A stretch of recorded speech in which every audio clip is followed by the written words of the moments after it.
What's up, chat? Happy Wednesday, y'all. How we doing? How we doing? Stay-at-home dad here. Let's go. Let's go, baby. I need to get my screen shared. Give me a second. Why isn't it up already? I'm a little confused.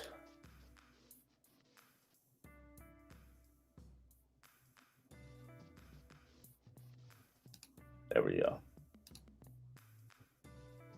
How we doing, chat? Boom. Boom.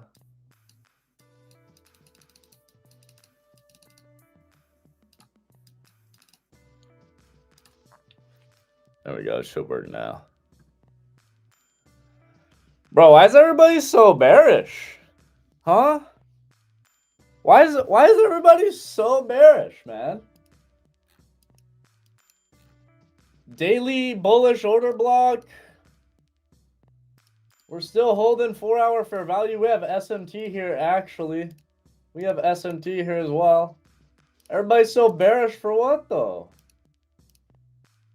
I mean, in due time, but not yet. Amp. What's up, baby? I'm just talking my shit. Wait, I can't hear you. Hold on. It might be me playing my music too loud. Say something?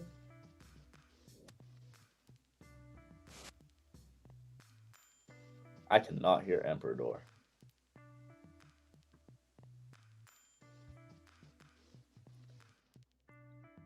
Emperor straight muted. There you go. I unmuted you.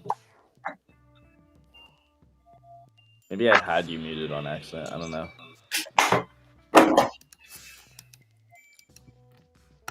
All right, let's try this again. Looking for midnight open? Yeah, it's not required, but of course, that would be nice. If you're long, though, Tommy, I would trail those stops.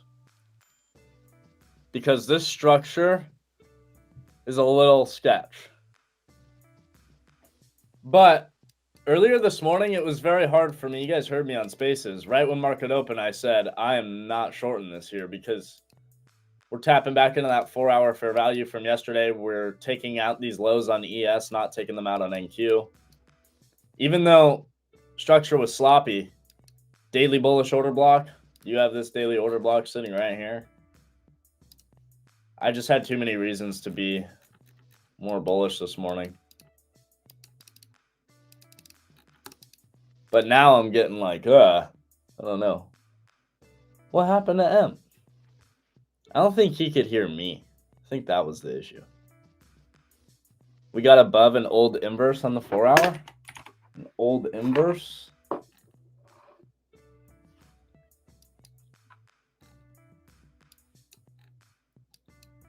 I mean, technically, you have an implied.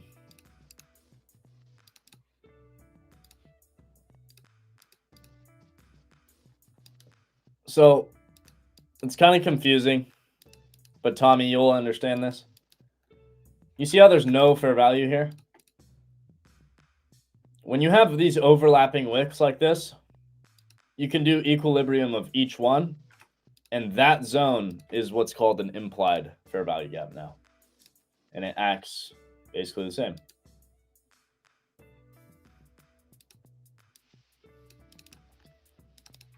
So you can always do that. That's always viable.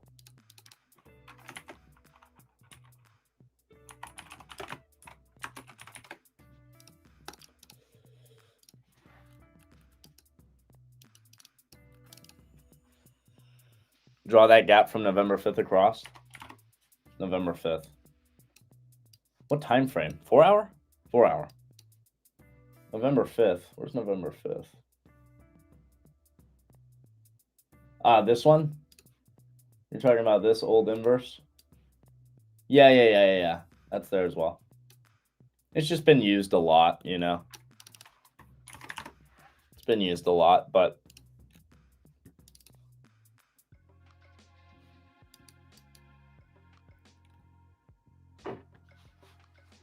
this is all generated liquidity, though, that, in my opinion, will get ran in the future.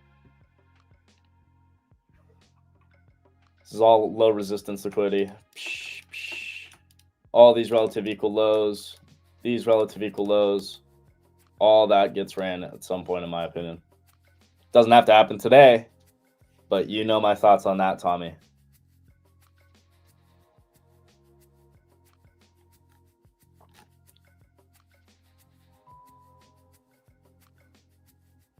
It's just a matter of, do we have to take out all these highs first? We'll see. I have no idea. We're in the middle.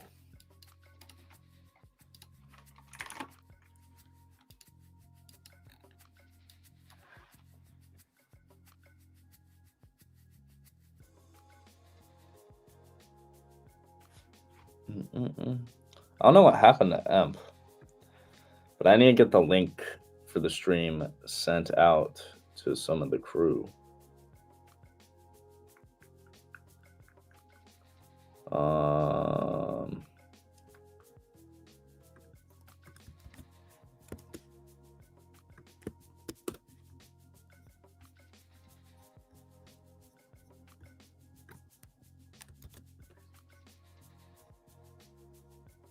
Okay.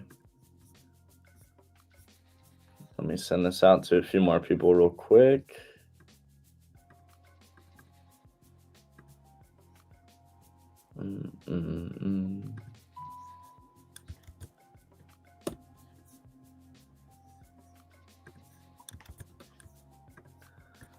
Send it to Rizzo, Mr. Joe, Mr. Will O'Hara, Emma Jamma if she wants to join.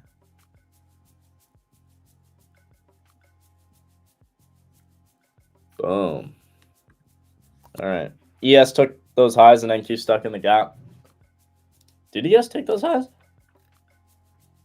Oh, shit. I didn't even notice. Oh. Oh, you're right. You are correct, sir. And previous session.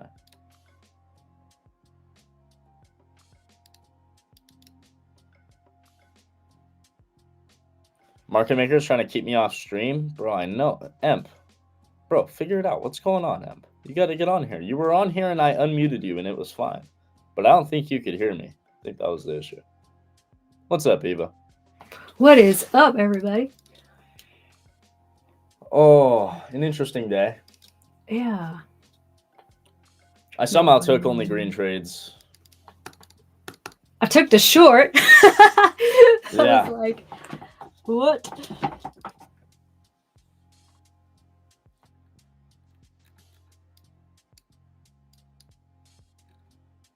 Me and Maple were playing a little gold this morning. Yeah, I haven't been finding my rhythm of gold so much. I actually like gold in Asia session. Yeah, that's probably why I'm fast asleep then. It's usually actually really good price action for gold around that time.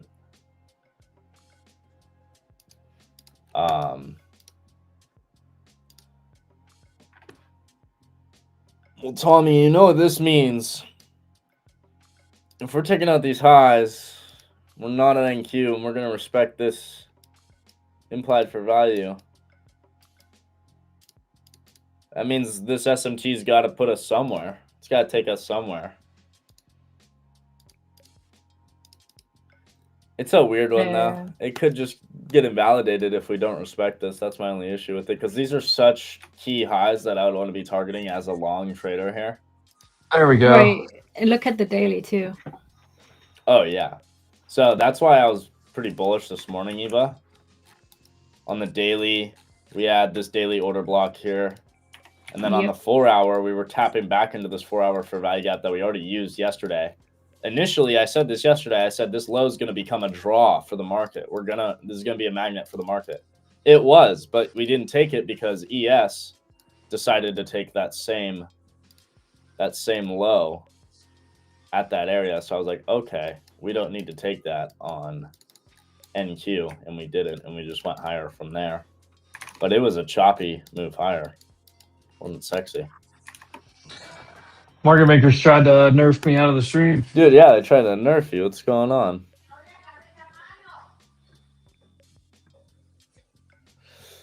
Do you see the head and shoulders on Wayfair daily chart? We can take a look. I don't really do head and shoulders, but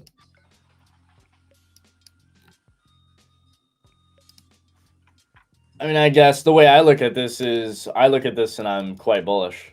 You're sweeping previous week lows into a weekly bullish fair value gap with relative equal highs above.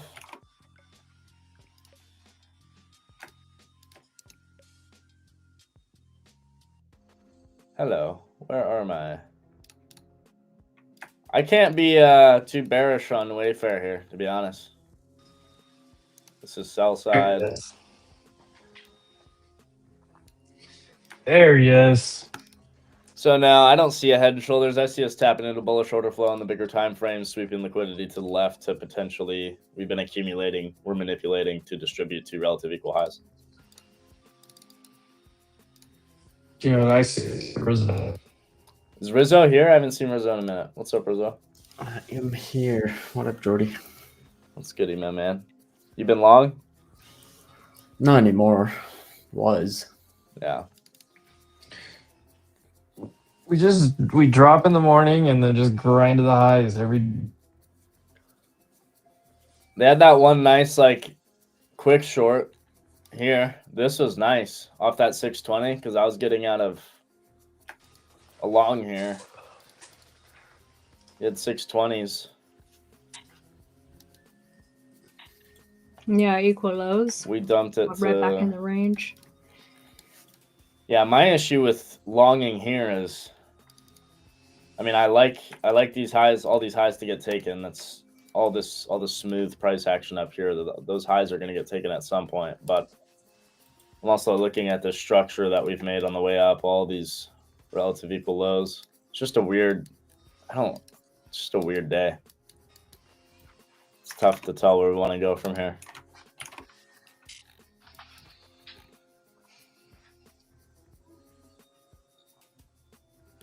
Somebody's filling 100 lot after 100 lot up here.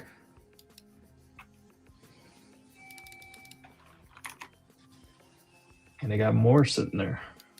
Macro time. What time is it? 1:15?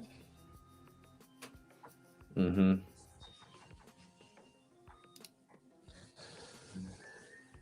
What's up, chat? How's everyone doing? Got some earnings today. I got blessed this morning by that information headline. Yeah, you did. I haven't really done much of anything today.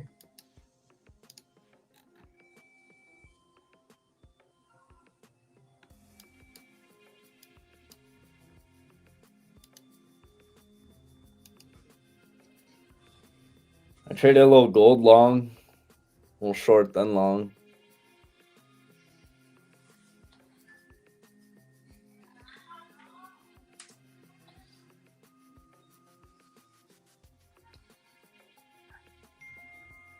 Jody, I want to watch that video I just sent you. I had Rizzo watch it. It's hilarious. Let me see. Just a straight crash out. Oh, let me close spaces. Forgot to do that.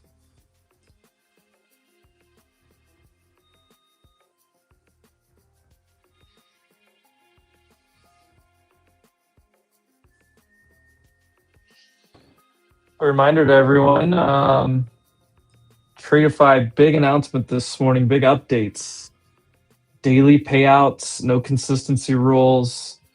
Yep. Off launch sell right now, code Wolf. Get you all that. There's a post up on the Wolf Trading timeline, but 40% off Tradify launch. That is sick, by the way.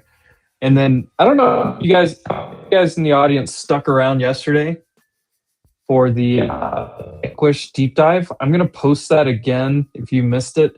That was Jordan. I know you've been playing around with it a little bit. I'm trying to get set up on it. Dude, I'm actually fired up.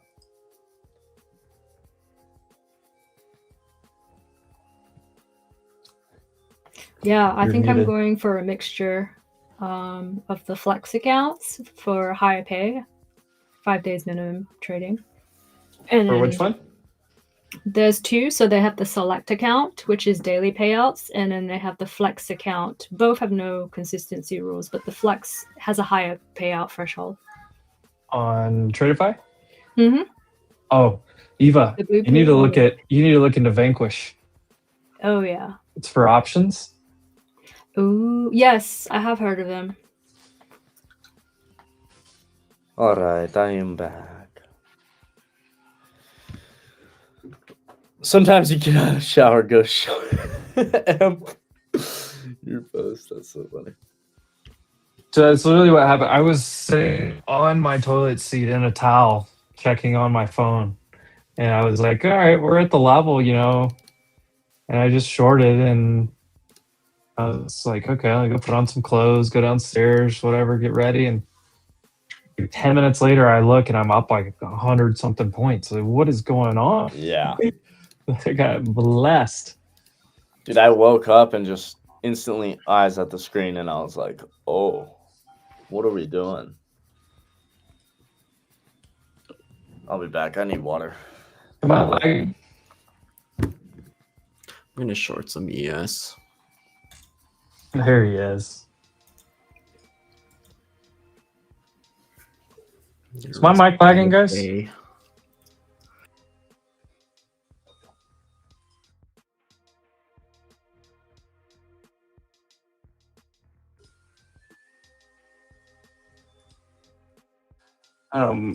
My entire system is lagging. The Vanquish, like, I'll post more details on Vanquish. I'm diving in. They have their own platform that you looks like Toss mixed with Tradify and Weeble, kind of like. But you get 100% of the money. So all you're paying is the subscription fee, a monthly fee.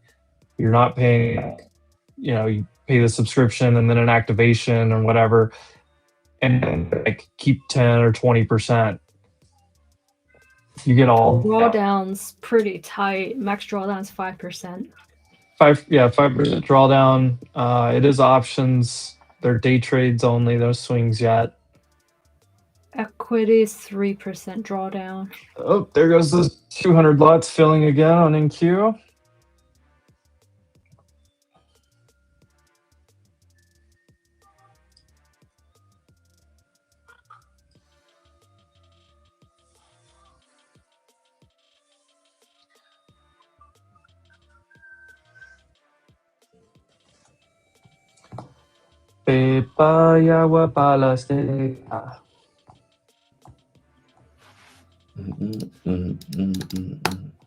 What a song.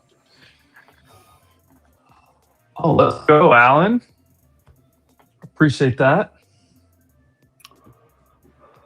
Let's go, Alan. Shout out. So each prop has different rules. You gotta have to check out the website and the product for or different accounts and the pricing. Yeah, there's different.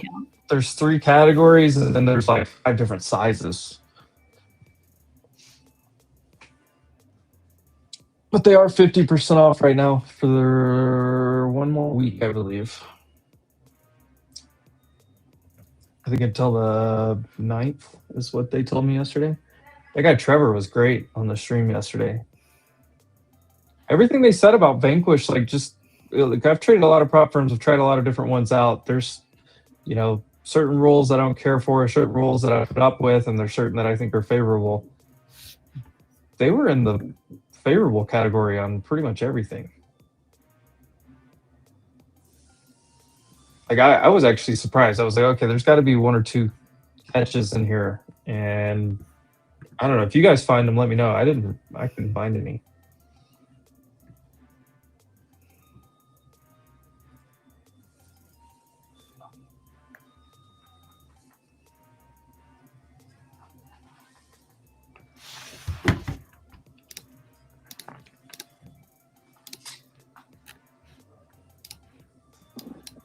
Y no te voy a negar.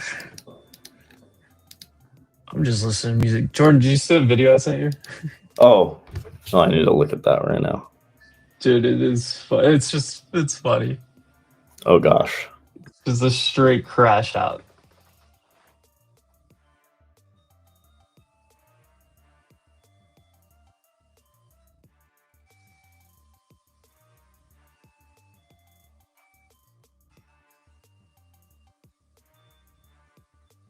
I think this might have exhausted a bit on ES.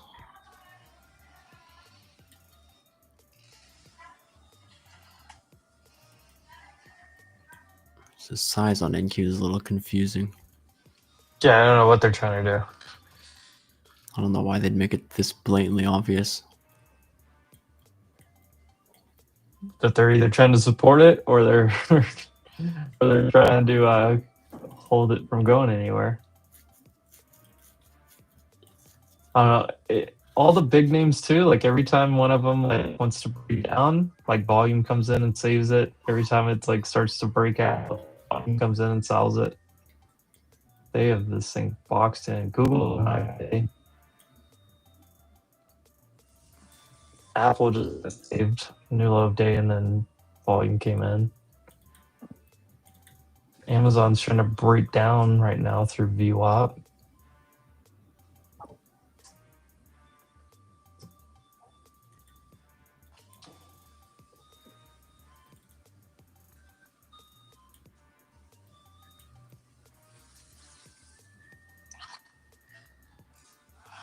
Dude, they're still putting size on NQ here. What are we doing?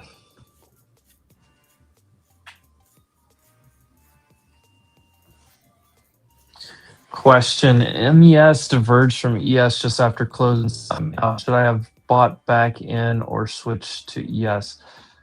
So MES and ES don't diverge. MES is just more liquid than ES. So like you'll see it in both directions, but more times than not, you'll see it. See it a little bit more on the micro, like the MNQ, MES. But they don't diverge. It's just one's more liquid than the other. It can shoot further.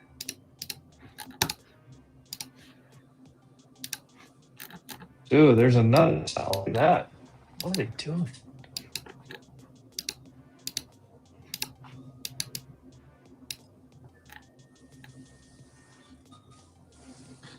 Dude, I feel like there's two traders in the same firm just fighting each other. They're like just laughing. They're like looking over the cubicle. Yeah.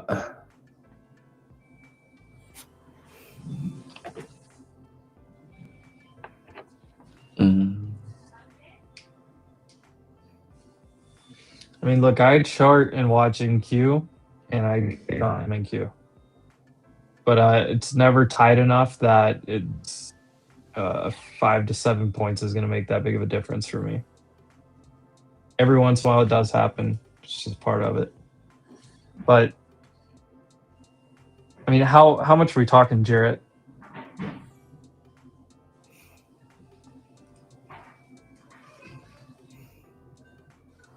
I mean, are we talking like 3 ticks, like a point?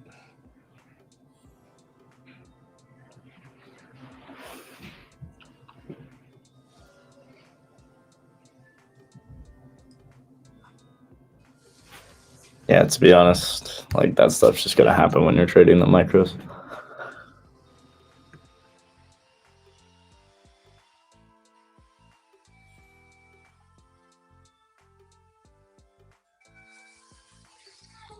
I want to see what these new select challenges, what makes select different. 5-day payout policy. Oh, so they have 2 payout policies now on Tradify. 5-day payout policy for traders who prefer traditional milestone-based payouts with larger withdrawal caps. Traders want faster access to profits with daily withdrawal eligibility, daily payout policy. In-day drawdown only. No daily loss limit. Get rid of that too. Okay. And then there's a consistency on those.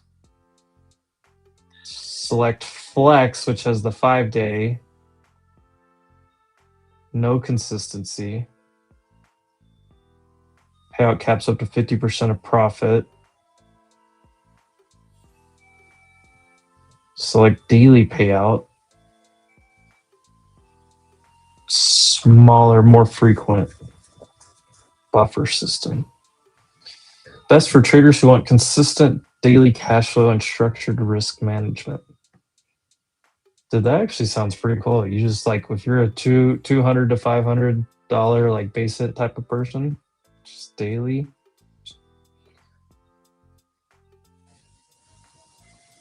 I'm gonna have to try these out.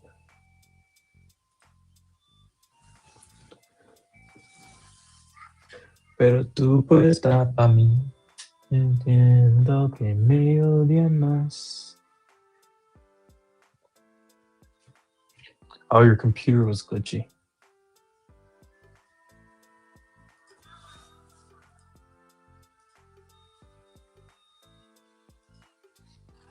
I don't know. What kind of trading do you guys do? I mean, day by day, it's mostly futures. We have some options trades thrown in there, some swing options trades, but from like a more obviously futures, more frequency. And a little bit of everything, but what you're going to hear most frequently is going to be futures trades, some options trades, and then like bigger picture type of stuff.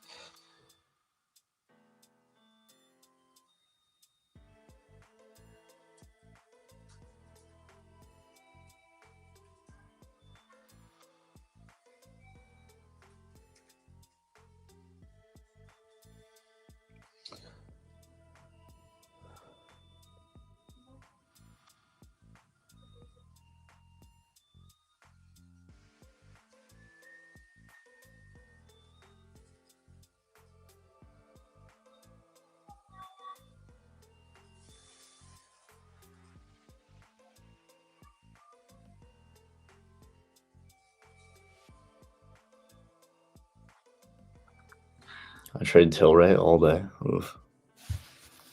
I haven't traded Tilray in years.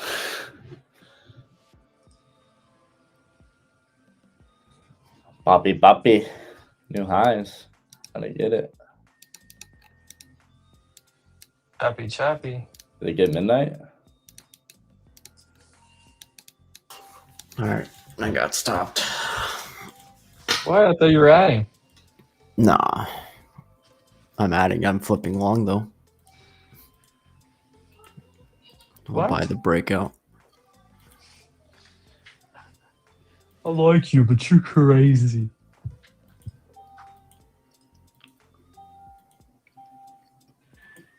Ross Cameron. That's a name I have not heard in a long time.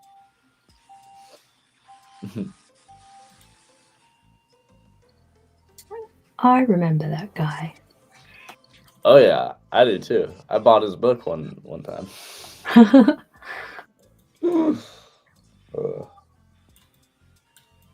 Yeah, him and Tim Sykes, you know, all the OGs.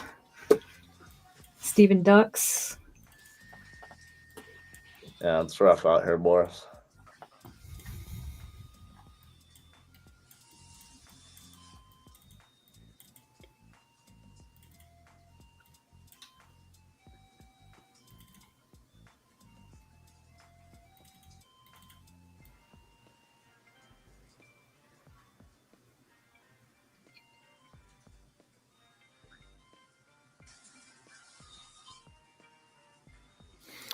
No.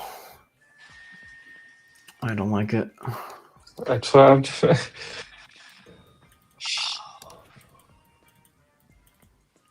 Kid's gonna drive me crazy. Just kidding.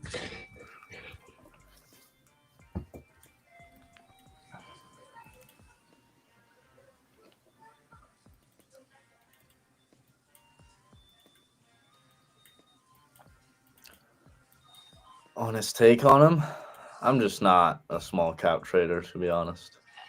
Didn't they get delisted, and are they still even listed? I heard some bad stuff that happened with that guy and his group, but I don't know for sure. I'm not here to Oh wait, relay. Tilray? No, Is that what I we're was talking talking about Warrior Trading. Oh yeah, I don't know about him, but I know probably a few lawsuits, right? Yeah, I think that's what it was. I don't know. There were some issues for sure, but at the One end of the guy I day, do for know- me, I'm just not much of a small cap trader, and doing because I know he would do. I mean, I used to do it the low float pre-market Yeah. bangers, like I used to do it, and it's just not for me. You focus on the 10-second chart. I think you're in the wrong stream, buddy. So Yeah, I mean, I'll go to a 30-second. That's about as low. So small an cap, entry, legit. Stephen Jordan, Ducks. you go I did learn from- from him. You go from monthly and weekly down to to 30-second, yeah. down to like a minute. Mm-hmm. Yeah, but you go down to like a 5, but you spend 80% of your day watching a 1 minute chart based Oh, on yeah. 4-hour and higher time frame. Like Yeah. if you're trading a 10-second chart and looking at a 1 and 5 minute, like It's tough. I mean, What are let's you- look what at are a you- 10-second. I'm curious what what are it you even looks like. yeah, no, I'm not talking about. I'm just saying like you're not going to enjoy our stream if that's the type of trading you're looking for, like super high frequency, like I do know why he's on that chart though, because for those pre-market plays, on those tickers, you do want to be on that. yeah. Very If you're low time trading frame, like I the get it. news, Yeah, that's you're usually trading what it is. news pops on penny stocks. Like Yeah. I get it. Hey, bits of wealth in the chat. Hey, there's a line drawer for you right there. Bits of wealth. Good at drawing lines. Big chart drawer. Usually finish my trading day really early. That's solid, man. Yeah, I always say do what is, if something's working, you keep doing it, no matter what any thoughts are. Always do what keeps working.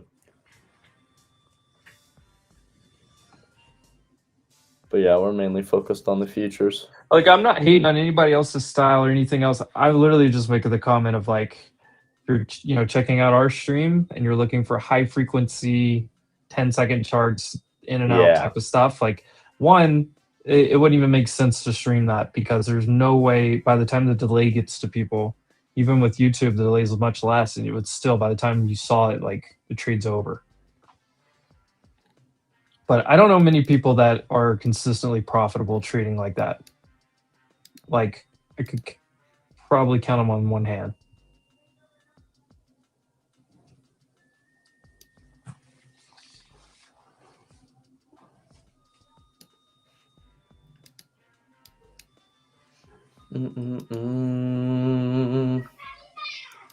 Wow, this market's just not stopping yet. It's not doing anything. I know, right? Jeez. All we did was come back to where we dropped from this morning. Yes, marginally higher high.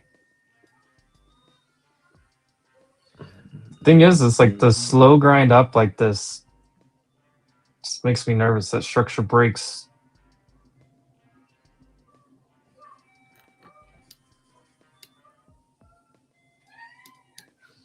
I mean, that's a fair point too. Most traders, period, aren't profitable, but I'm just saying from a style standpoint, like you don't see any like highly profitable, people that are making, lots of money that are hyper scalping.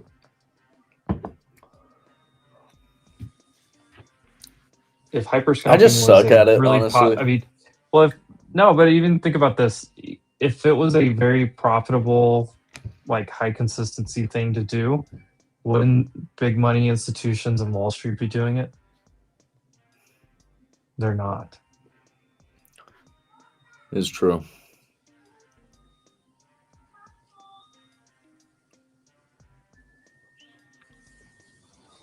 I do agree with that, Jonathan, as well.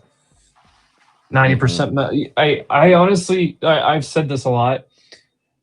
If you gave me 10 random people off the street to teach trading, I guarantee 8 of those 10 people can learn TA without a problem.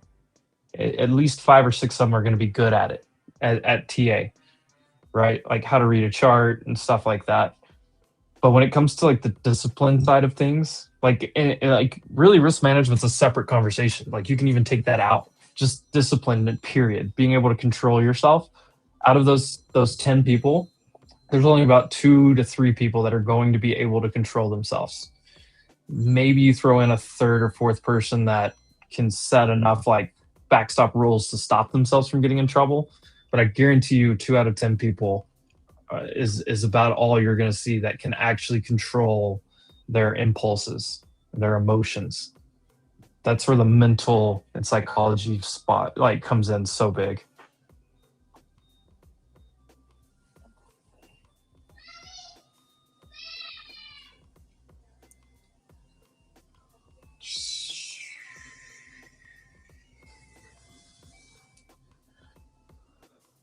I looked at the edge. I looked at the Edgeful What's in Play screener that I have built. Yeah. 50% bullish, 40% bearish, 10% neutral. That makes perfect sense for what we've seen today. Straight chop. There's a difference, but it's really. I mean, it's like a choppy grind. You know what? Data did work out, and almost always seems to work out. There's definitely days where it doesn't, of course, but that IB by rejection, man. Dude, that calls which side it's gonna break first almost every single day. It's ridiculous. Yesterday it called it perfectly. Before we got that huge reversal. Yeah. It still called it perfectly. It's just that data point is so good. I would say even more than 50%, Jonathan, because like I'm telling you, like learning TA, just price movement, structure, and stuff like that. I think most people figure that out. I really think, if they try, most people are going to figure that out. I really think, because what's the statistic? Like 90% of most traders fail or are not profitable. I honestly think that comes down to the fact that they can't control themselves. So I would literally weight that way higher. I think it's 60-70%. Like controlling yourself, your emotions, your discipline. At least 70-80% is discipline. The other parts, just because of how easy I think it is to learn one and not the other. All right, is this the short spot, Rizzo? Yes, at the pivot point. It might be. I long DS, but I also grabbed $1,000 in puts on the 682s at 13 cents. Let's see. Let's see which one wins out.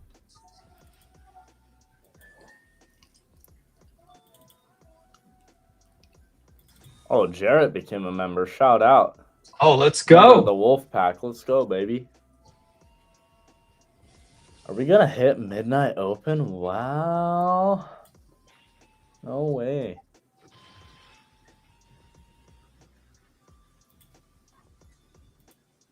There's the pivot point.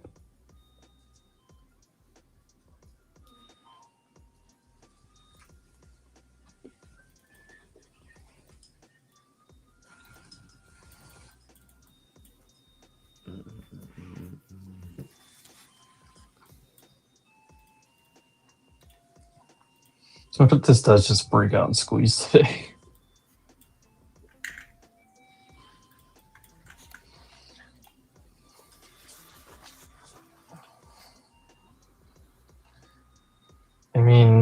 like Rizzo said, NQ's got like 100 points of room here, in my opinion.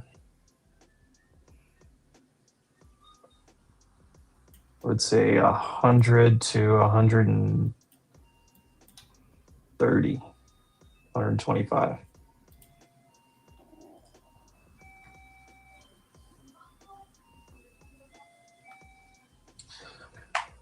Dude, there is a toy train that's playing Santa Claus is Coming to Town. I've been hearing it for at Is that what least that an is? hour. I can like almost barely hear God it. bless my. Oh gosh. What's my break even? Like 69. Yeah, 68, 69. Just as waffle?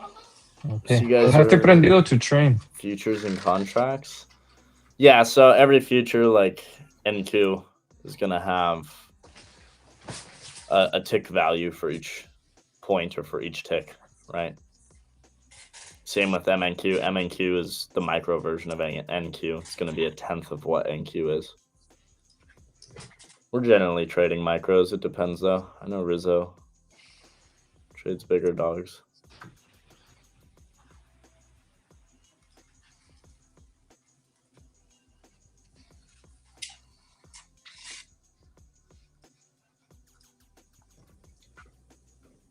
Oh, let's go, Dawes. $1,000. Let's go, baby. Midnight Open about to get hit. Oh. You gonna run all these highs? Yes is breaking out. These highs are too smooth. London high, Asia high, his previous highs, too smooth. That liquidity needs to get snatched.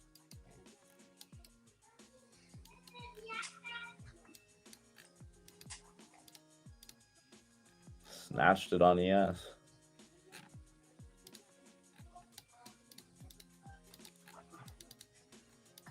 Tommy, are you still holding for Midnight Open? Oh my gosh. You're an animal if you are. Música que baila hasta abajo la bebé. It's the recommend starting cap or account size to start trading like you guys. Honestly, I would just start with a funded account. You're a prop firm.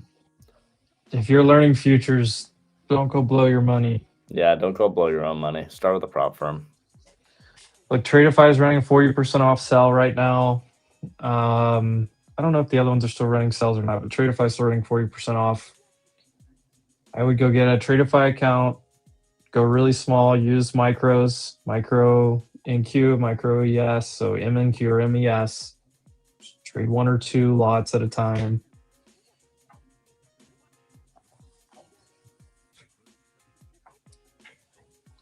Have you ever had to start over from zero? Yes. I started over from zero a few times. All right.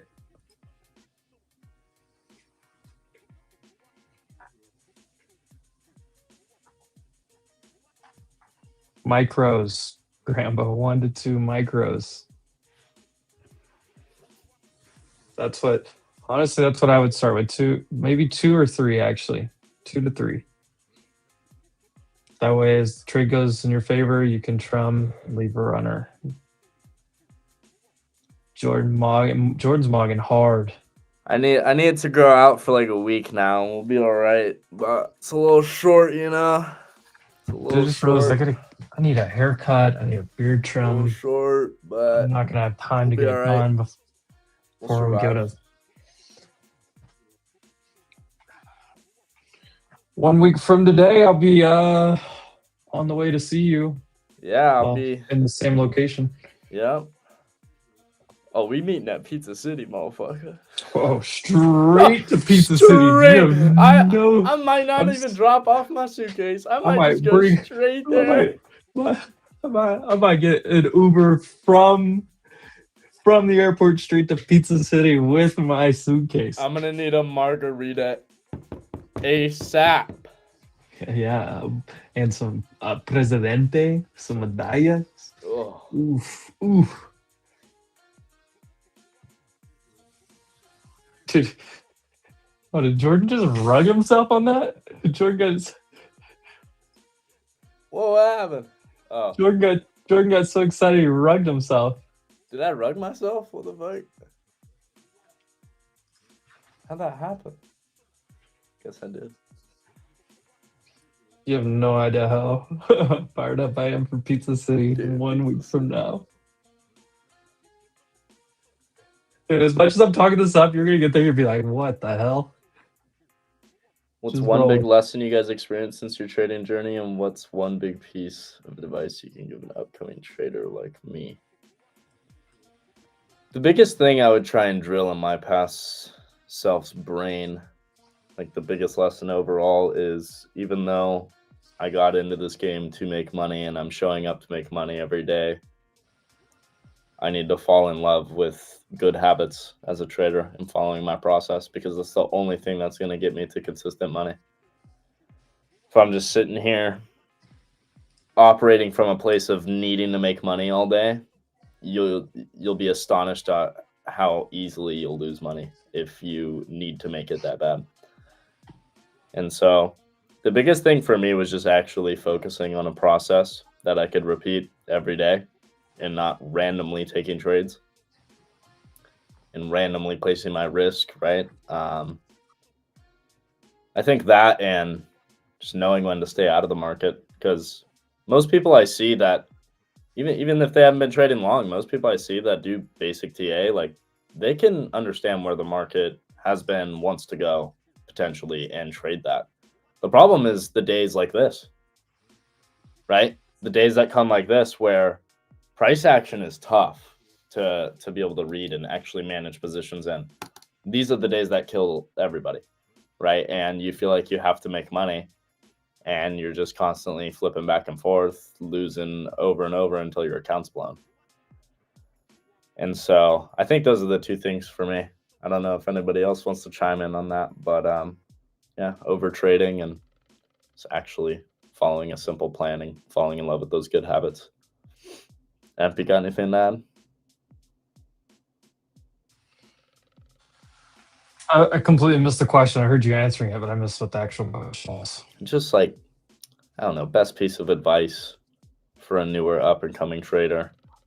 Like, what's one thing you'd tell your past self that you'd wish you would have changed earlier?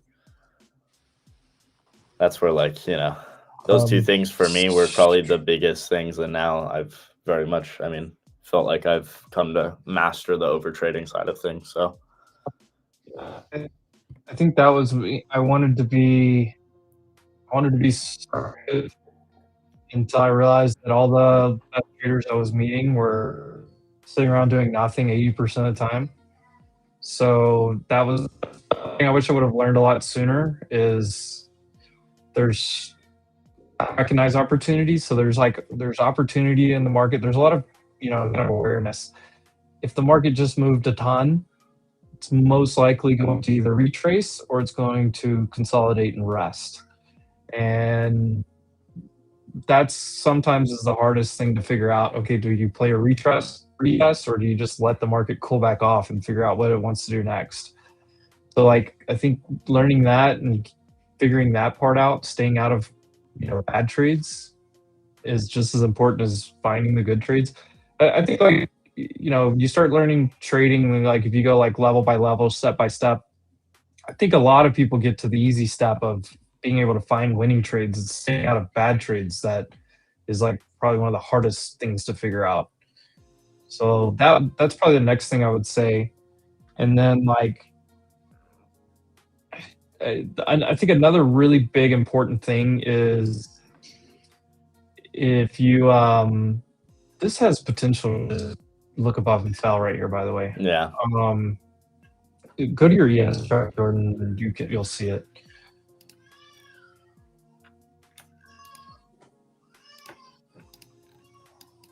Go back like 3 days, 4 days, you'll really see it. all that, yeah. Yeah.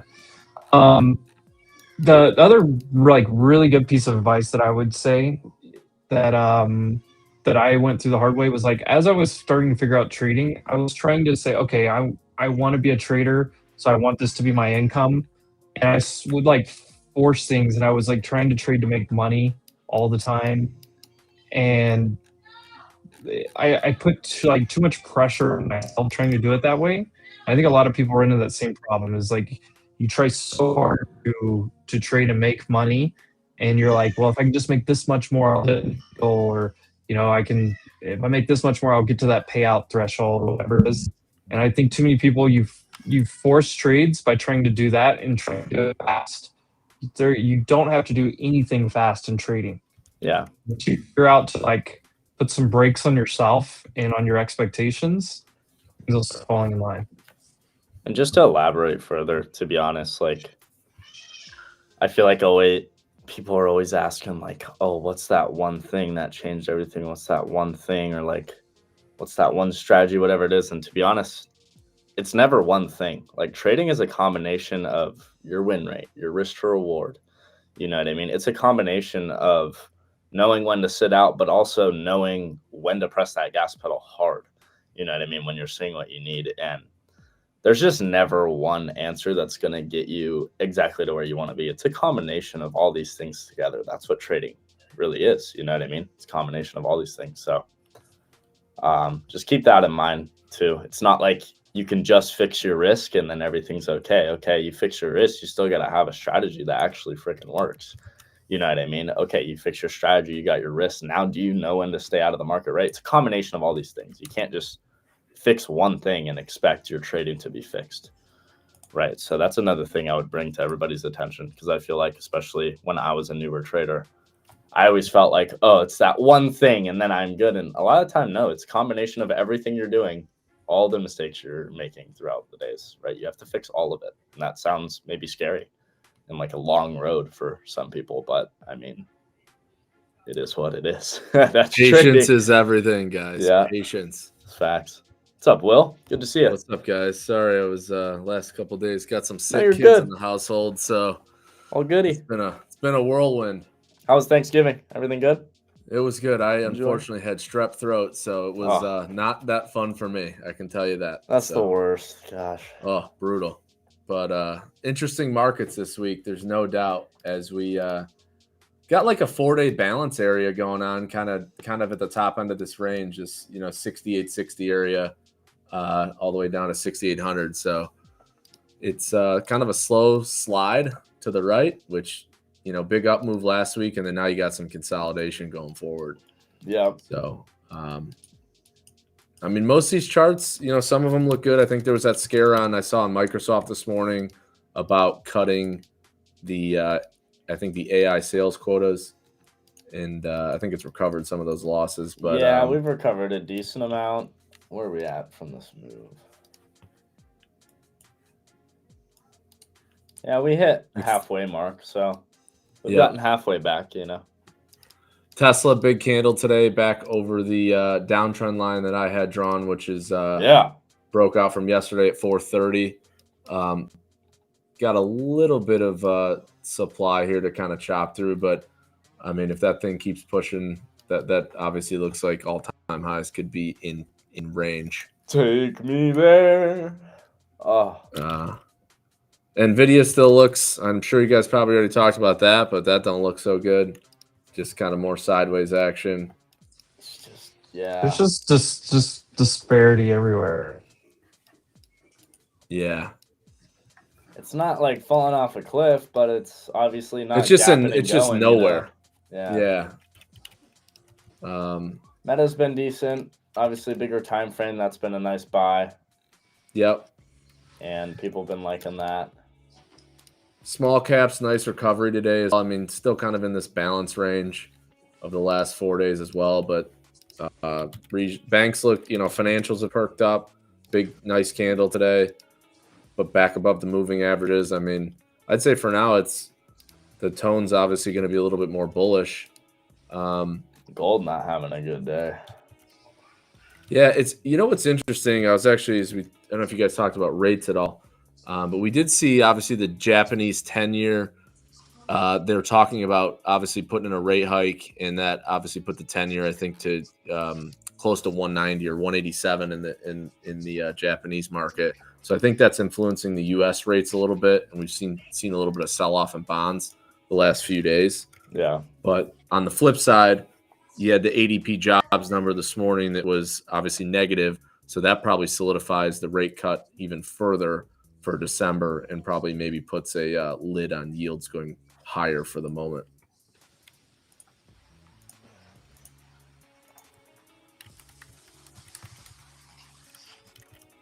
Yeah.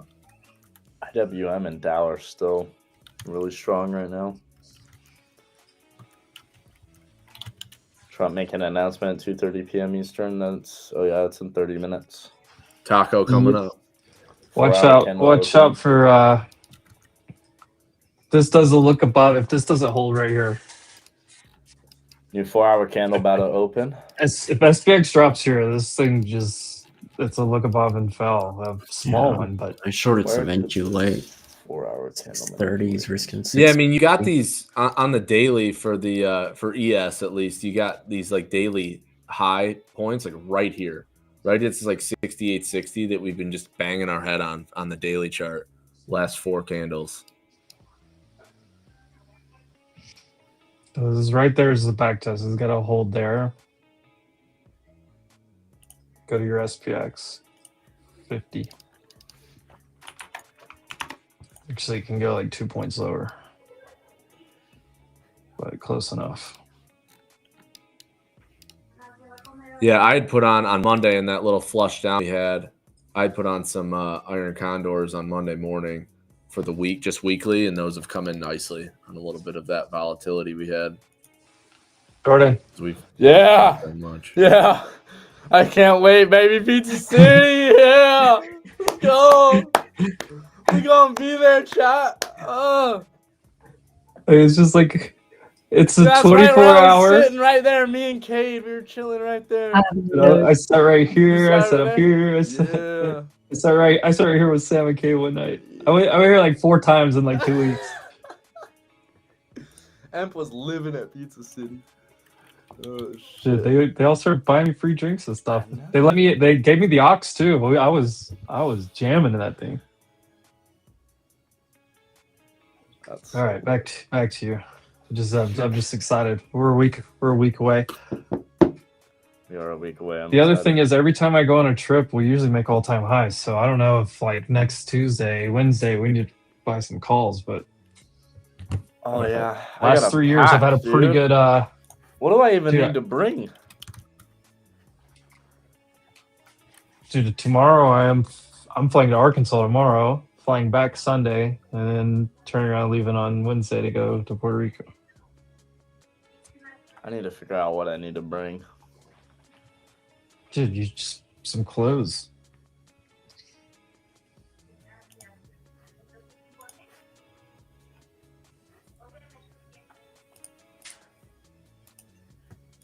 Couple tank tops, some shorts, Yeah. And some shoes. Some sandals, some shoes, and maybe one pair of one nice outfit, maybe. I don't know. I don't even know if we'll end up trading much. Do we need to ask?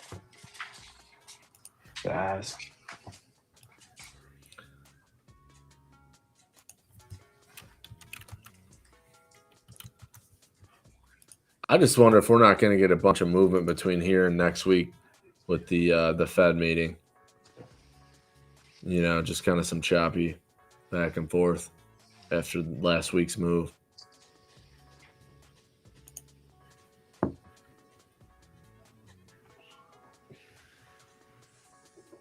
Bro,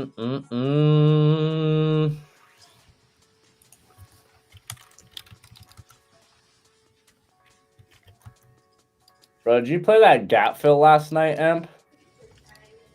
Yeah, Dude, that's why I'm up 4K today. I'm pissed because I was going to play it and I freaking fell asleep, dude.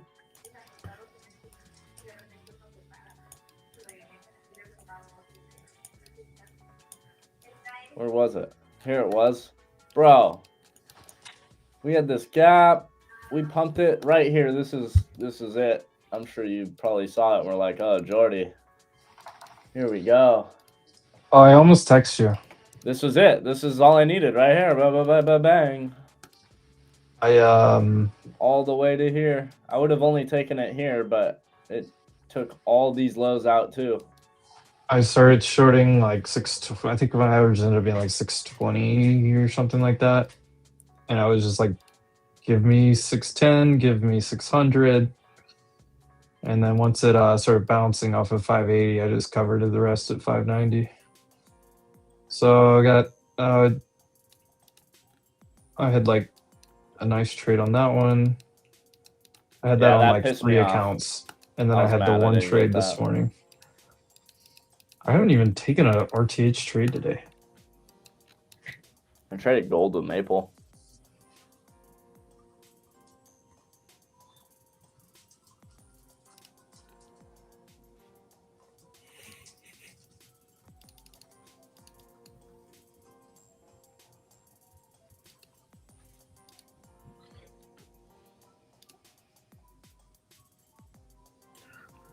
Jensen just met with President Trump going to discuss export controls. Or was discussing export controls, something like that. Gonna bring China back into the fold.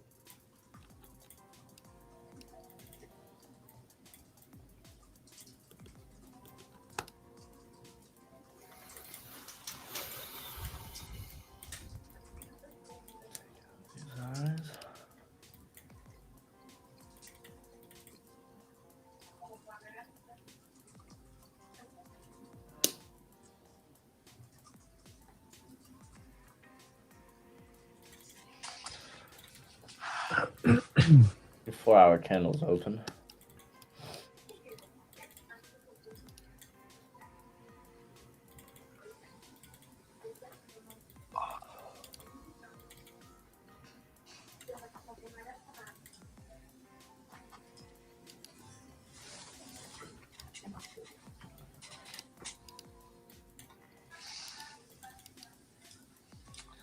Where am I headed?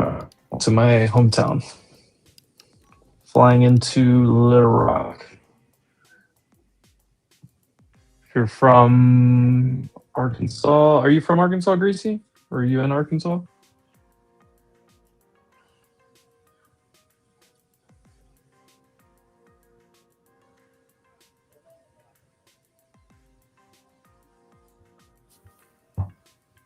Bro, real talk, if you guys aren't taking advantage of those Tradify accounts, you really should be.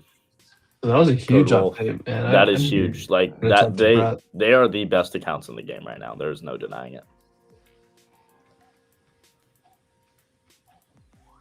It's insane. I'll be right back.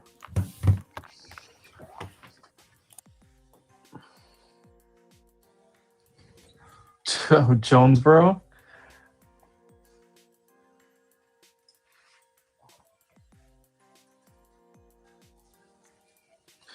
Like, you want to talk about Jonesboro? I know more about Jonesboro than you know. I'll just put it that way. I thought it used to be called the Electric Cowboy, and then they changed it to what? Midnight Rodeo, maybe?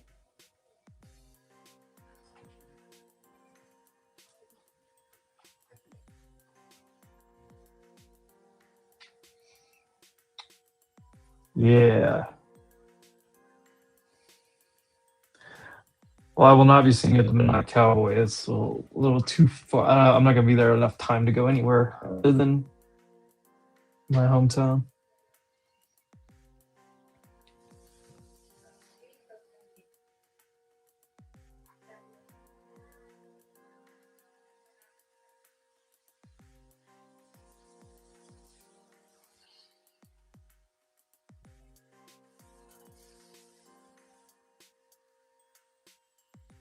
Oh, Greasy, did we talk about this already? Look, I know Wiener, Arkansas very well. I know a lot of people from there, actually. And Amigan. Good little steakhouse right there.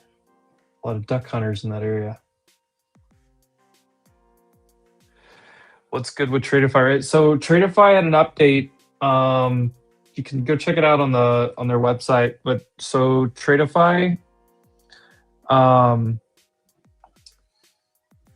Tradify made a big update to their accounts. So they got rid of the advanced or whatever.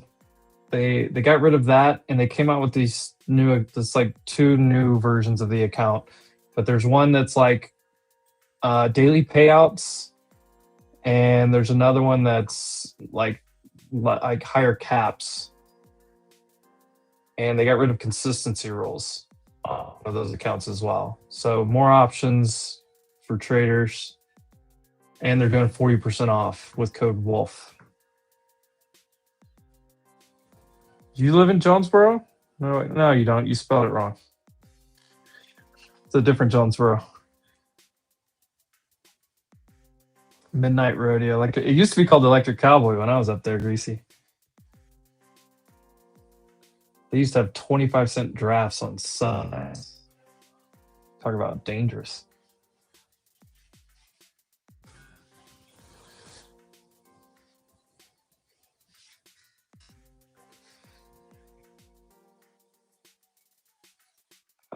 How does who make money? Tradify?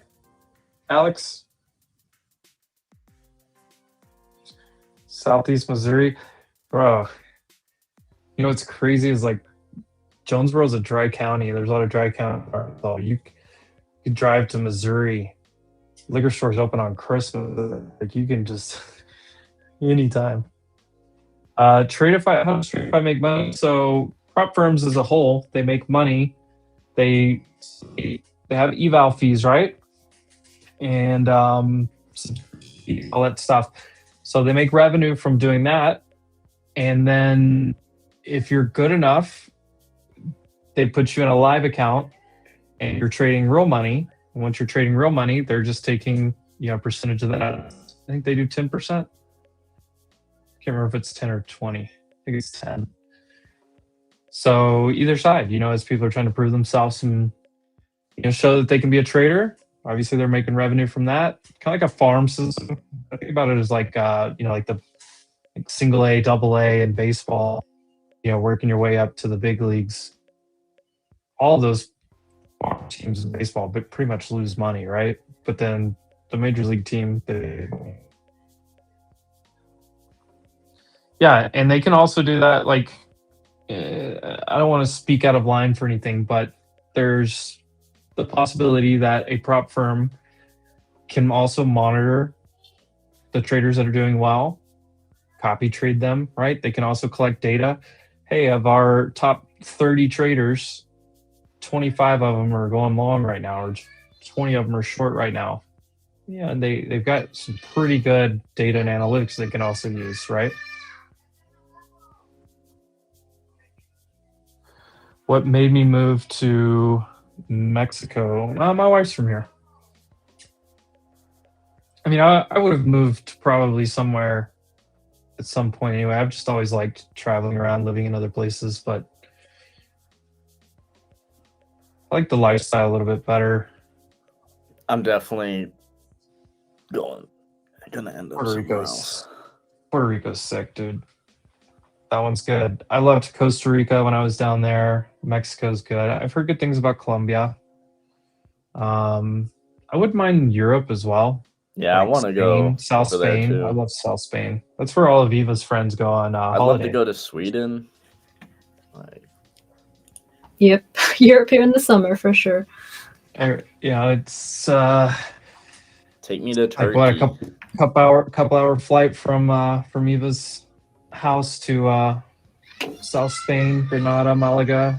Yeah, it's like an hour. From Eva's house, you could drive to 4 different countries. Yeah, you can. Yeah. If you want to go to Paris, we don't have that luxury here. No, they're not driving. They're not driving. They're getting on a train or a Ryanair flight. We get on a flight. It's so cheap. The Ryanair flights are so cheap. Unless you really do drive. I flew from Granada to Barcelona. It's like across Spain, and it was like $40 or something. It was insane. Yeah, when I was over there, I flew EasyJet from France to Budapest. It was like $90. EasyJet. There was another one over there. I flew Ryanair. Ryanair one way and I flew a different one on the way back. But they nickel and dime you on the luggage and hand luggage stuff for sure. Yeah, I'm glad I just had like a backpack. And Kind I of like stayed at a hostel. So. Southwest or Spirit. Yeah. Spirit. It's like Yeah, Ryanair's they're like a good. better version of Spirit.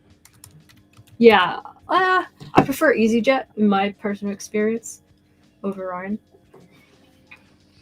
Speaking of name. the airlines, the Jets. I was just looking at the Jets ETF. Man, that thing's been All on fire the last week. all the airlines are. Hey, look, the perfect trade is long UAL, long DAL, and short AAL. It's the perfect long Yeah. pair trade. Yeah, wow, they have been hot. I hold a decent amount of UAL in my portfolio.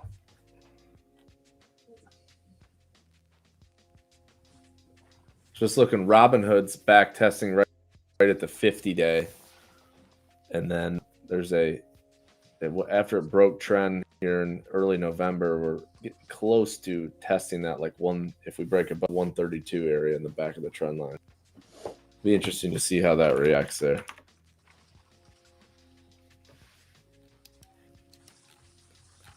Yeah, the 50 days right here at 132.76.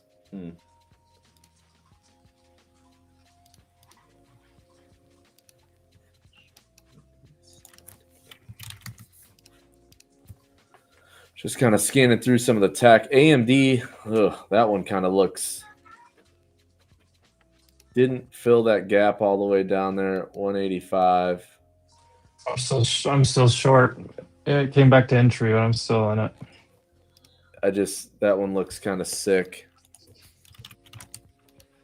Microsoft, kind of same thing, kind of back tested the 493.95 area. That still doesn't look great. What else you got? Broadcom.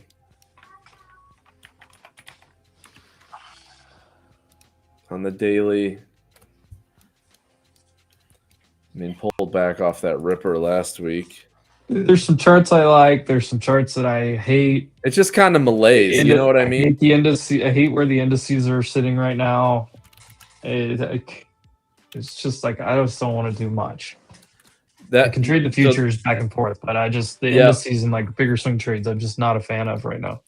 I totally agree. It's funny you're saying that when I was just getting on here and you guys are talking about, you need to find the times and pick the times when you just don't trade. Sit on hands, be patient, watch for setups. This is a great time to go scan charts and stuff when there's not a lot going on and set alerts and for areas that you like for certain stocks and just wait. Yeah. I wish I learned that earlier. Because it's funny. Like I was saying, it's not like when the market was good, I could really do good. But it's those times when the market's bad that I couldn't stay out and I couldn't keep myself from blowing shit, And that's what robs you of all your gains, all your hard work. And it's one day. It's one day of bad decisions. Not even a day. It's 15 minutes of bad decisions. Right. That's all I it think takes the other to thing, ruin it for you. And that's why it's so Yes. important we stay on top of that shit, because it can be over like that. Gone. Doesn't matter what your account size is. And you can have $1 million in your account. If you're risking a hefty percentage of that and being stupid, it's going to be gone like that.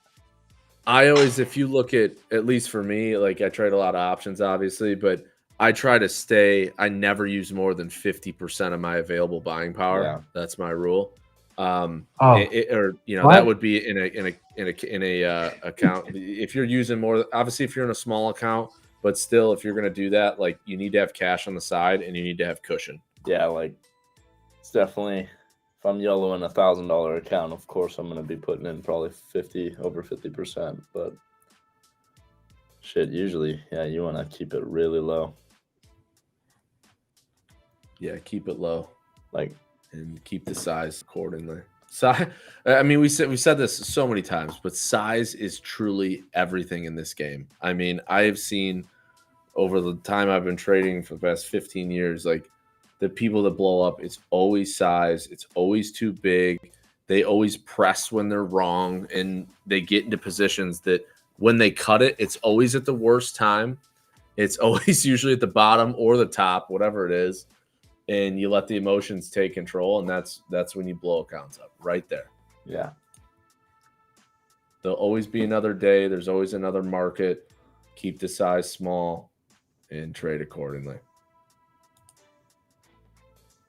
I see somebody in the chat. Will IWM hit 250?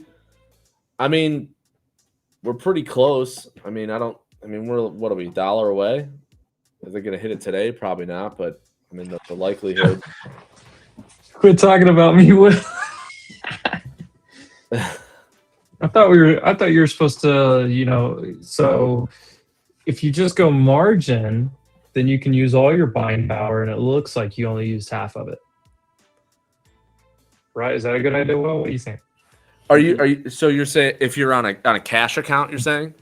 I'm saying if you have a margin, like let's say if you have a $10,000 account with margins, $20,000 BP. I'm only using half my BP. It's my full balance, but yeah, No, that's that. It don't work like that. why?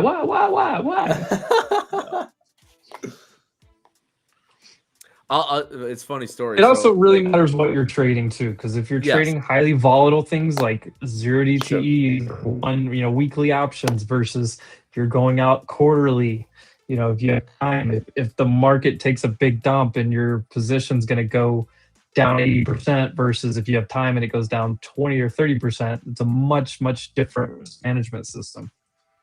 Not only that, the other thing to add to that point is you really need to understand, depending on what position. Now, if you're day trading and you're just intraday, it's a little different. But even still, like if you have more position trades on, or you're trying to swing trade or whatever, you do need to understand how to, if you're not trading options, I always say you really need to understand how it works, because you need to be able to manage that position. If it, you get into a trade and in 4 days it's going against you, you need to figure out how to adjust that position, or change the position, or sell calls, or sell puts, or roll it out in time for credit, or whatever it is. There's so many different ways you can manage that position to try to cut the deltas, and move and try to get to. I mean, there's a lot of positions that sometimes I'll trade around them and I end up scratching them, after rolling them and being tactful. But you got to be able to make decisions and not just sit there as well.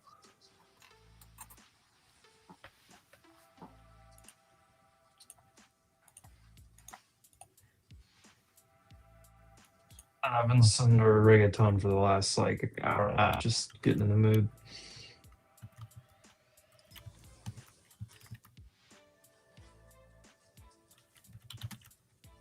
UNH got the big pop today, up to 338. Yeah, it did. We were looking at that.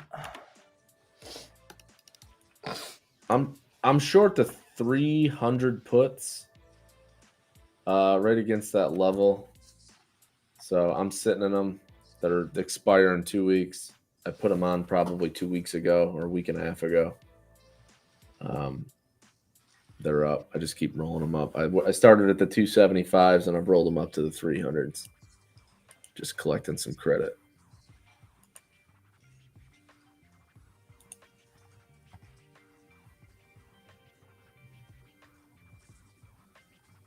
I only use margin account when I want to get 10x leverage Bitcoin so I can get liquidated. Oh yeah. Let's go. I want to know why Amy Jenkins randomly said Wiener, Arkansas a while ago. That is like, when you talk about a whole, it's just like a farmer community. What city is it? It's called Wiener. So my uncle lived in Mena, Arkansas. You know where that is? Mena? Oh yeah, that's like on the opposite side of the state from all this. But that's where I used to traffic cocaine back in the day. Oh, nice. Dude, you need to watch the movie. The Barry Sills movie. It's what's his name? What's American Made, I think. I haven't seen it. Yeah, it's American made. Let's check that out. Tom Cruise is Barry Sills. Barry Sills was Pablo Escobar. Uh,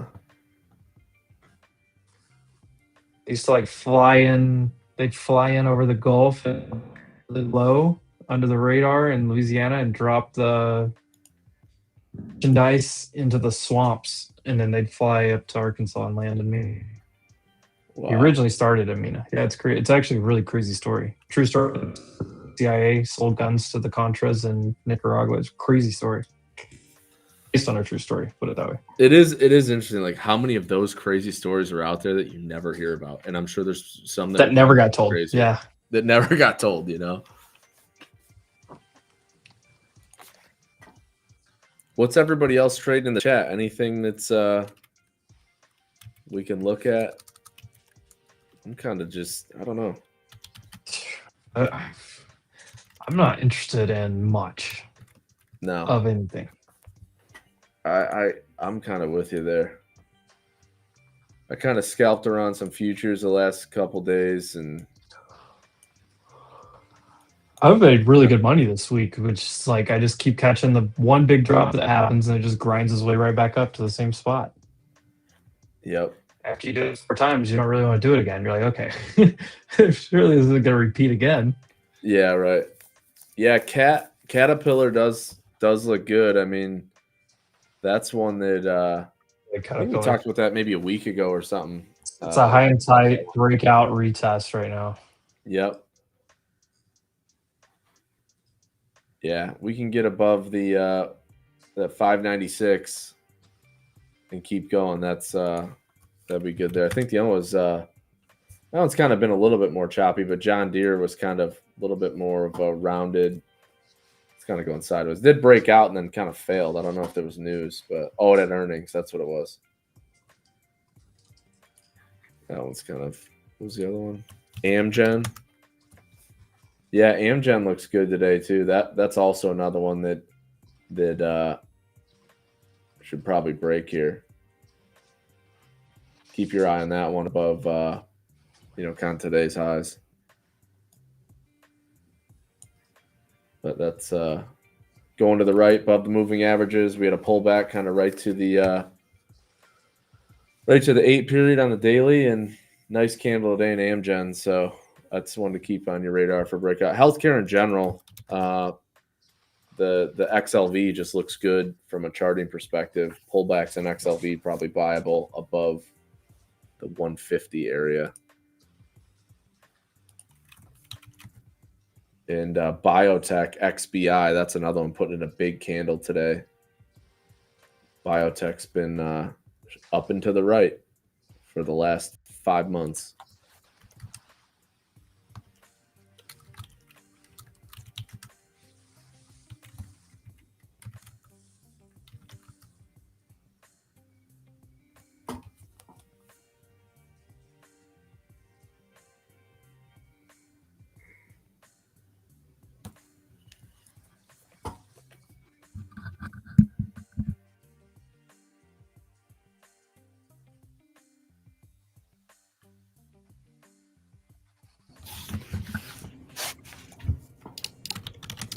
RKLB, Rocket Lab. Same spot. Looks really good. Walmart. Yeah, Walmart. along that one. Oh yeah. Walmart My God, daily just 114. flying. Cooking. That thing is cooking. Is that all? That's a record all-time high, right? Yeah. Yeah, it's just new all-time high every day. Just full breakout. Every day. Just drilling to the upside. Reverse drill. Insane. Yeah, that thing looks good. I did. I bought. I'm in some call spreads in there.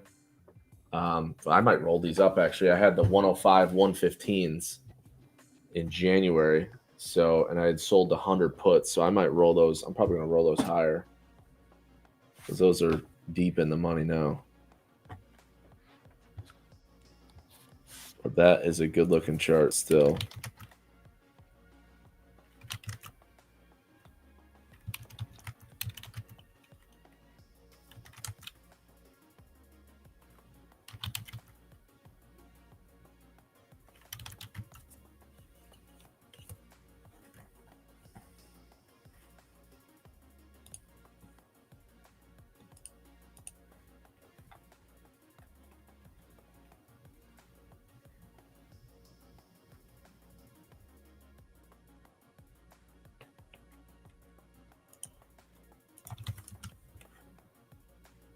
Rytech Robotics RR.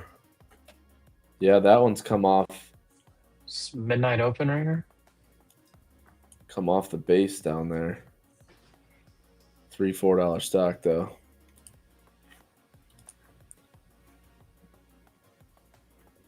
Could be for a trade if you're off the bottom. Just be careful.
Oracle still trying to catch a bid. That thing is, I don't know, this 200 level. I thought we'd get a little bit more bounce out of this. Previous highs. Oracle has a bad narrative problem right now. I know. Qualcomm's starting to look good again, by the way. Cisco kind of reloaded. I really like Qualcomm, but I want it back over the ones like 76, 77 area, but you could probably take it there. Yeah. But I kind of like how that one's, built itself out and curled back up. Above the moving averages. Yeah, Qualcomm does look good. Maybe on a little broke the trend line as well. Taiwan Semi's got a big engulfing candle off the EMAs today above everything and breaking back out.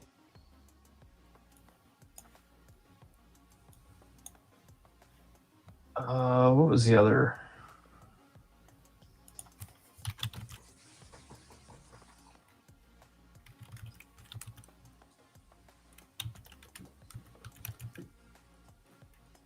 There was something else I looked at earlier that I kind of liked the chart on, but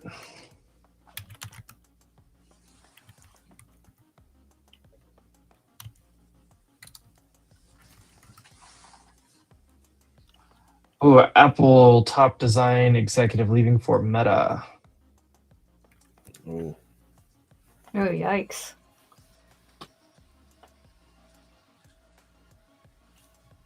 Apple kind of putting an interesting candle in on the day here. A little bit of inverted hammer kind of forming. Had the highs at 288. Trading off those highs.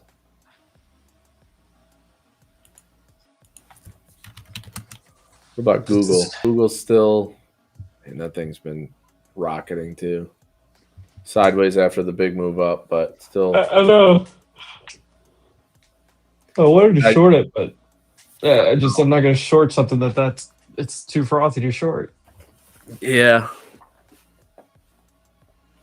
Wait, did I miss a question? Sorry, I'm like doing work here in the back.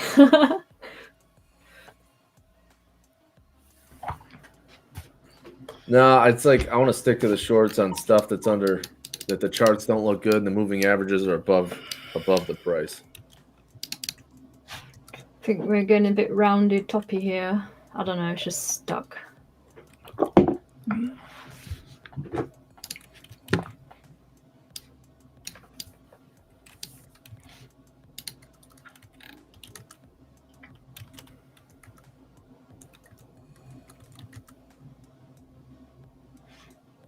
It's like the market, like right now, we're just in a spot where there's just not a lot of catalysts.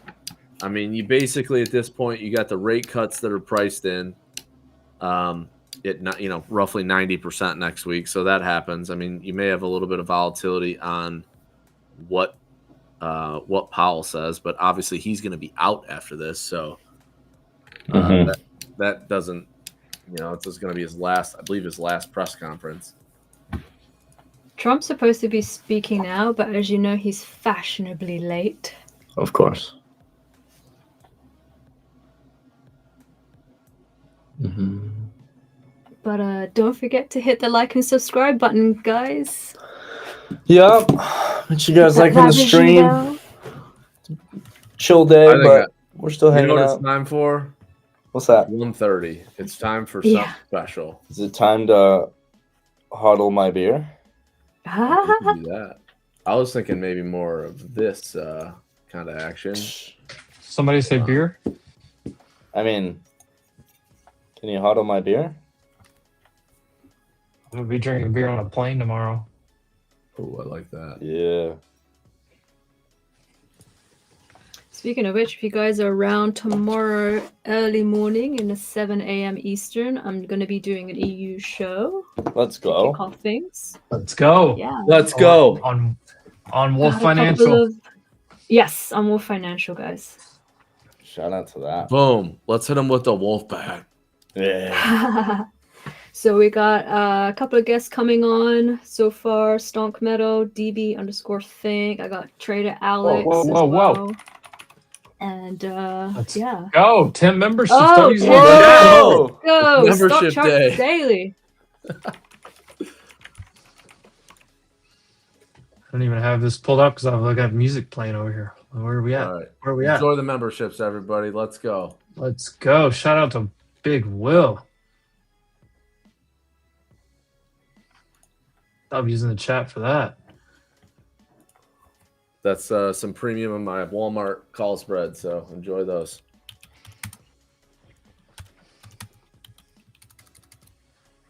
You know, the other one that I've been in is Dollar Tree.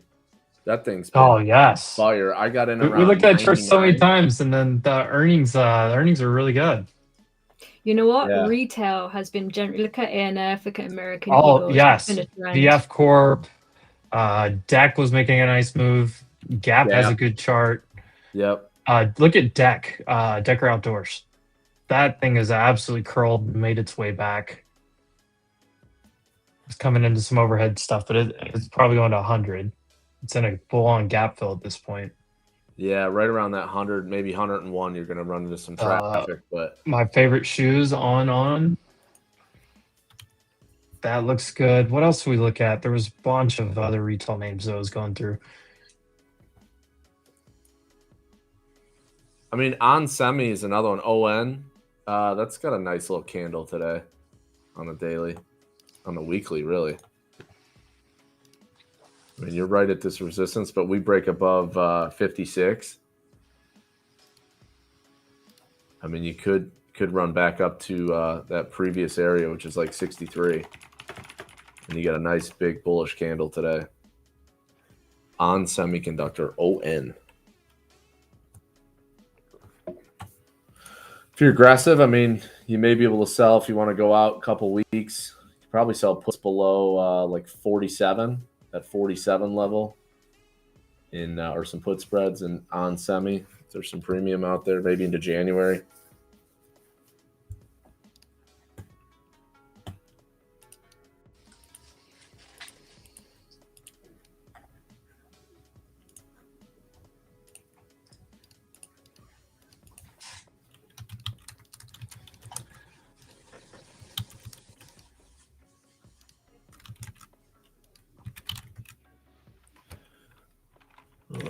I just pulled up Amazon. That one is, I don't know. That's an ugly, just sideways. Rallied off the 200. Kind of back to this 235, and now we're going nowhere.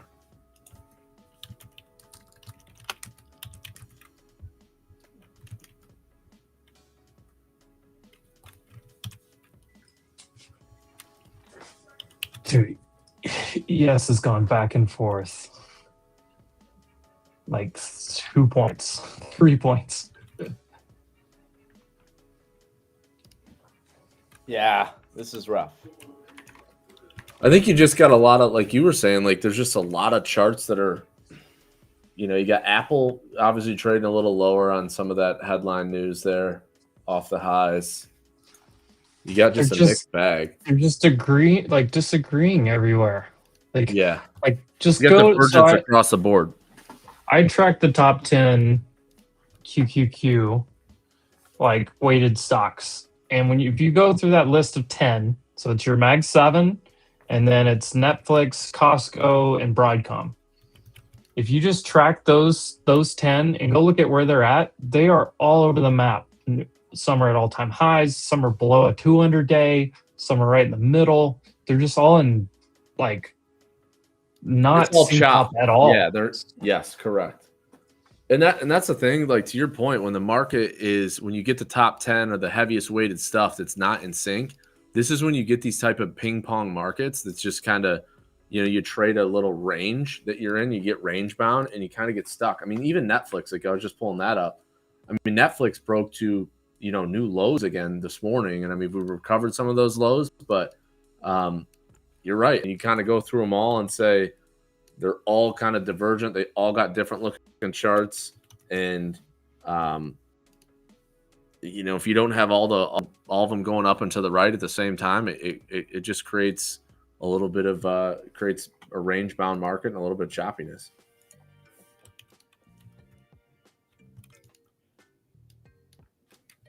Like today, I mean, you look at after last week's move, you got, more positive gamma in the options space. So the moves are getting smaller and a little bit more, a little bit less volatile as we get back up into the higher range area.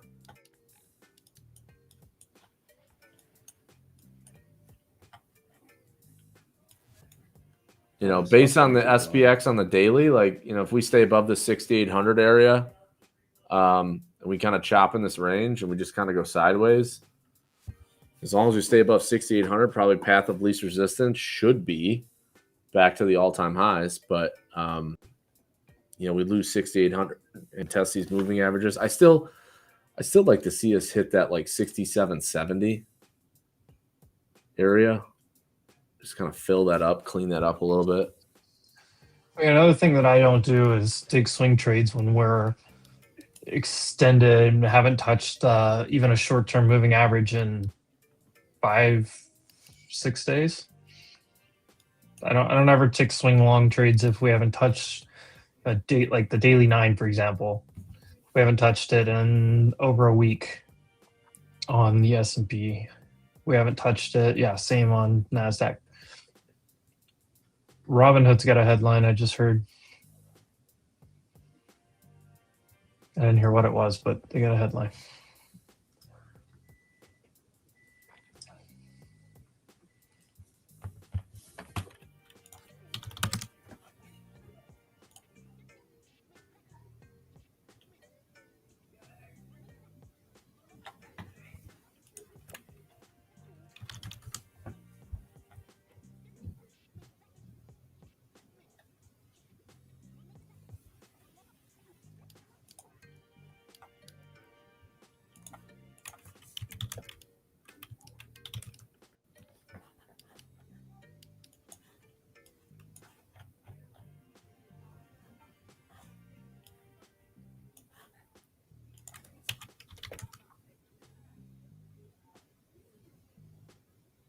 Yeah, I mean, if you kind of go back, go ahead.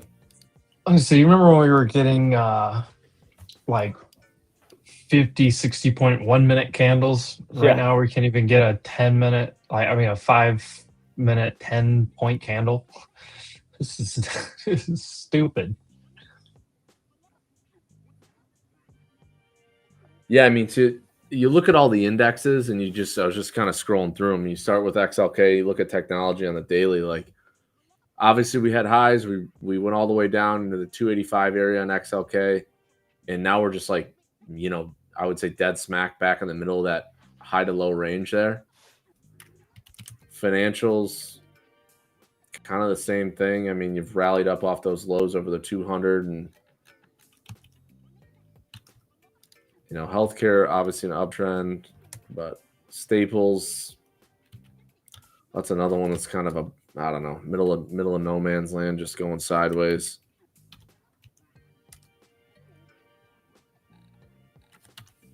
Utilities did break down today.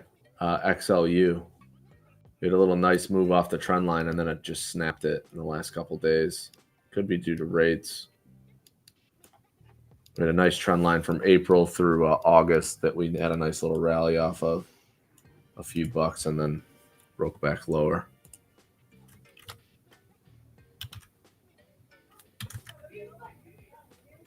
What is the strategy here? Doing nothing.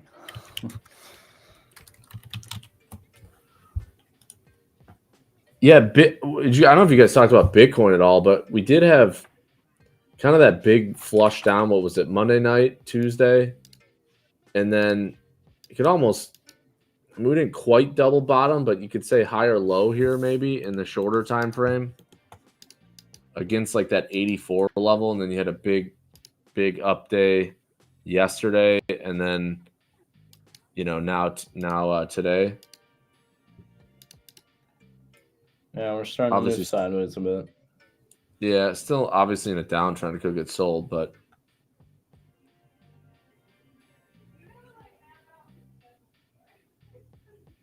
could you grind back towards 100? Probably. You know, if we can get some more bullish action here. Yeah, you're either going to reject 94, kind of where Yep. basically the high today, maybe a little bit higher, or you're going to push up and probably hit like 99-ish. Yep. I honestly think you could probably start taking a shot at it maybe the next day or two. There's your midnight open.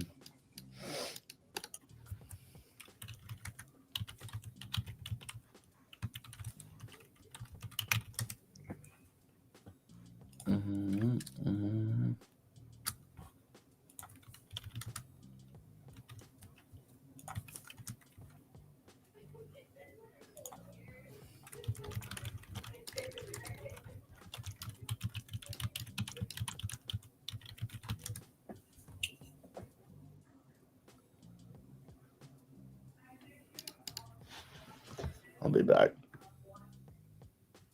Yeah, SPY. Talk about SPY having 1.6 billion of gamma exposure at 700. Yeah, I mean, you know, when you look at like big round numbers like that, whether it's, you know, obviously 7,000 SPX or 6,500 or whatever the psych levels are, you get into, you know, those areas can act as a magnet. So wherever that exposure is, you can kind of get into that level. So that it could just act as a magnet as we go through kind of December. There's no doubt about that.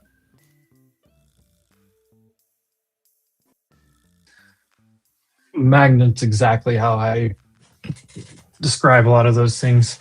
Also, like people, like really the number doesn't mean much though, because it's notional value. It's not like actual value. It's notional value, and usually that notional value is offset with something else. It could be condors, it can be collars. I mean, JP Morgan puts on a massive collar, right? Every they have one like a monthly one, but they have the massive quarterly one, which I haven't looked at in a while. I wonder where that's at as we get here close to the end. I need to go find that.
Did we go take Asia London?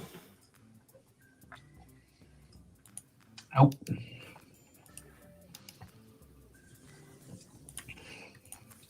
Oh, I don't know. I don't know if you said do we. I thought you said did we. No, I said, do we? We're just tap midnight. We literally just now retraced the drop in the Microsoft news.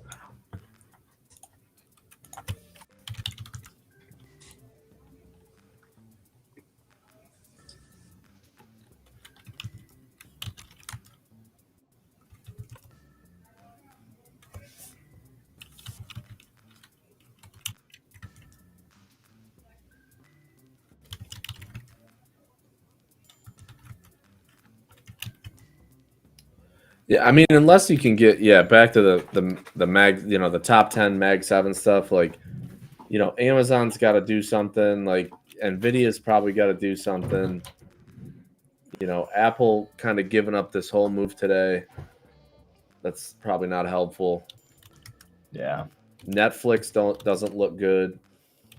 No, Netflix been getting killed. Costco, although it's rallied off the lows, you're getting back into an area of congestion around this 9.25 area, and you're still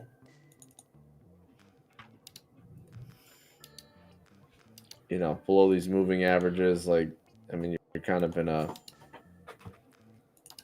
I don't know, that's a no trade, no nothing there.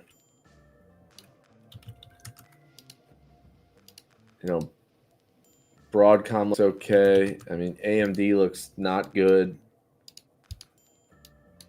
That one just looks like a, I mean, if anything, I agree. I kind of think it's a short, if anything, because you took a leg lower. Now you've rallied, kind of worked off some of that excess down there, and now you're back to these moving averages in AMD. I'd like to see it get acceptance back into that range above like 223 to get more constructive on that. But if you're not back above there, I do not think AMD is. I would not be long that name. Yeah. I want to get back acceptance above above that area. I'm sorry, not 223. Yeah, I mean, I guess that high, and you got to get back above 228. Excuse me, I had it marked wrong on my chart. 228, 229. I mean, yeah, I think AMD realistically. I mean, I look at gaps two different ways. I mean, obviously, you got the gap from the October area, which is like that 170. I look at the highs, and then obviously you got the high gap from the 187 area that we haven't touched. Which you got kind of some areas of confluence in that 186, 187 area. But ultimately, 170 probably fills on AMD somewhere down the line.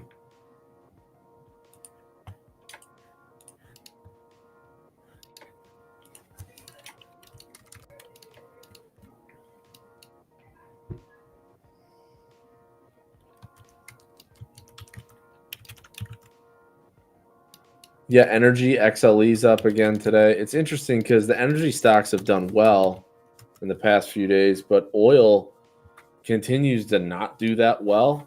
I mean, you still got oil under 59. So it's kind of interesting. Like, the chart looks good on, some of these oil names. It kind of keeps making higher lows and going sideways to the right. But if you look at crude oil, like on a weekly chart, like it just, there's nothing there. You're just kind of going sideways. There's nothing. Nothing. I mean, you take a weekly chart back to 2022 and you say, what are we doing? It's sideways and to the right and lower. And I had, a couple, 3 weeks ago, I talked about oil against that 62 level. And we haven't looked back since. We've just drifted side. Every bounce has been sold. You got lower highs on the daily. So if you're long energy names, I mean, they're up again today. I don't the fundamentals, I don't love the backdrop unless oil catches a little bit more of a bid.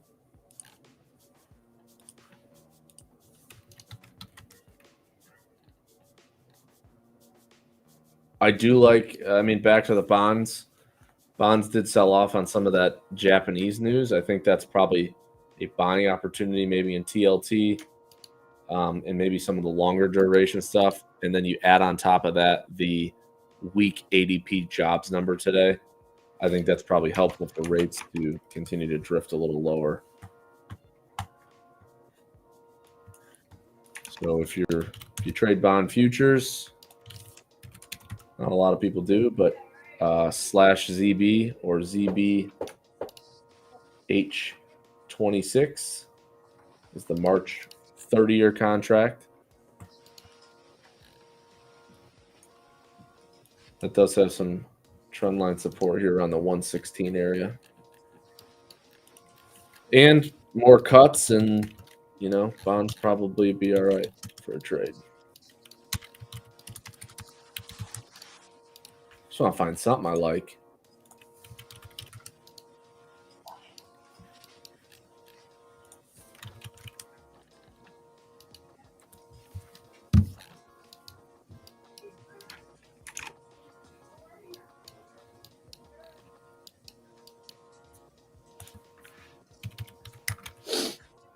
ES does not care.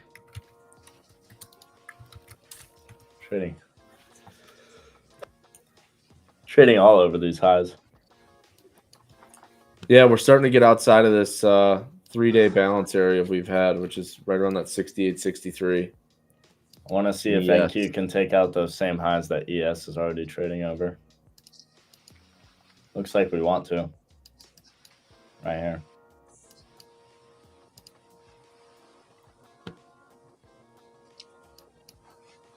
I just remember I gotta go run stocks on spaces for Evan here in a minute. Heard that.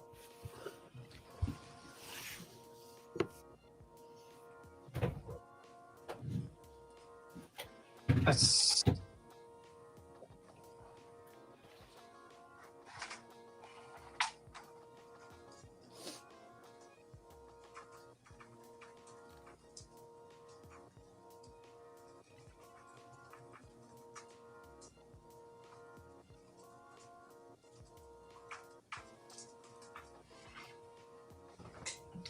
SMR, Oklo, nuclear reactor. Jensen's making comments. Expects them to come online soon. In the next, like, 6 to 7 years, I think is what he said. So it depends on your definition of soon.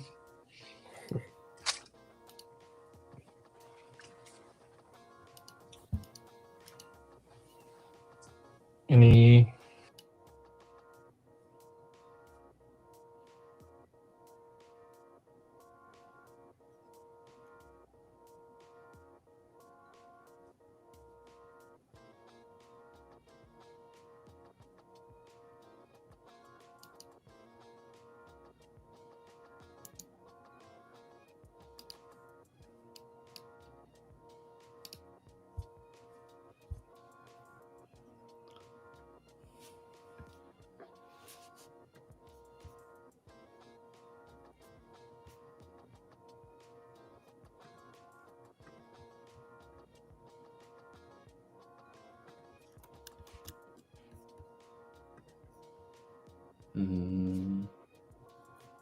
Do it, NQ. Take out those highs.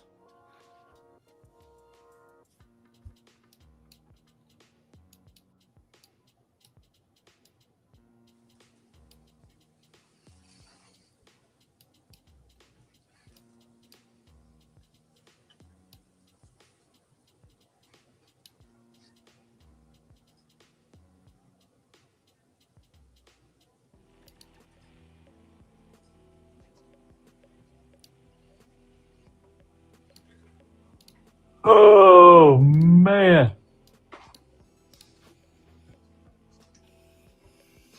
KC, what's up? What's up, guys?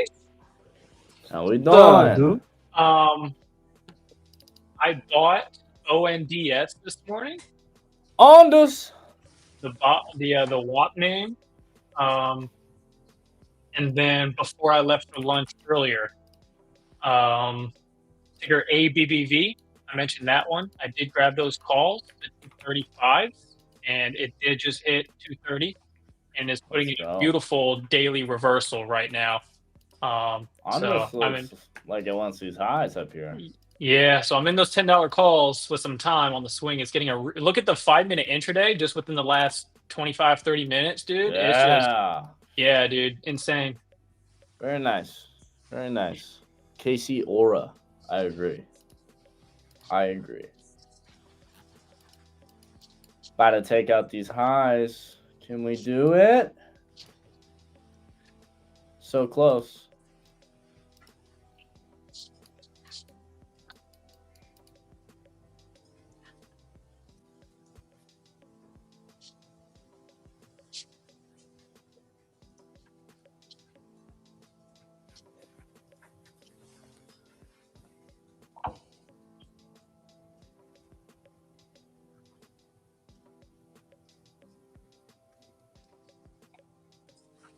All right, I'm gonna go get stocks on spaces. Sounds goody. Ooh, Boo. ooh. Sounds good. Can't remember where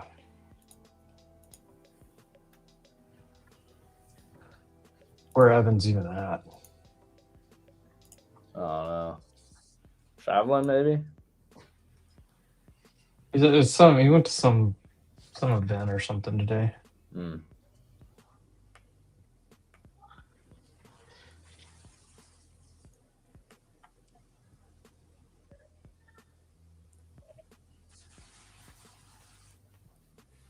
The slow grind. It is a grind. Grinding. I'll take it though. This is like, if you're an option seller or you sold in the last 4 or 5 days, like you sold puts, like when the VIX comes in like this, the premium just falls apart and theta becomes your friend. Yeah.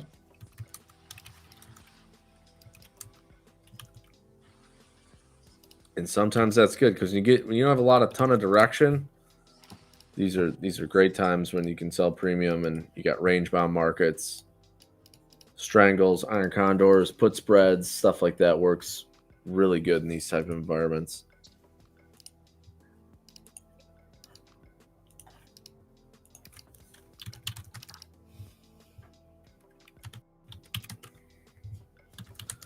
KC, how about that Walmart though? Holy Dude. smokes. The greatest stock in this entire market right now.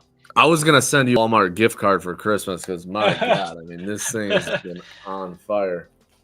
Dude, I was long absolutely incredible.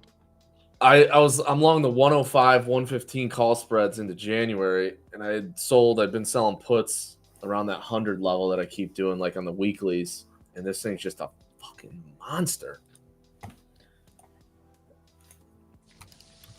I see people wanting to short. I mean, it's getting more enticing up here, especially after we take out these highs. But here's the thing, guys. Here's what you got to realize. I mean, you're trying to short all day. Have we even broken structure below one of these lows a single time all day? Look at every single low made. Have you even broken below it? No. Like, there's no structure for that yet whatsoever. No, there's no short there. I mean, if you want to short, we're getting to an area where it's definitely more intriguing. But I need a candle. There's nothing telling me, giving me a trigger to be trying that. So I'd be careful on that right now. No, I'd like to see a big wick or something if you want to try it for a scalp, but I'd like to see that first. And right now, I'm not seeing that. God, dude, ABBV, you gonna make me trim some more?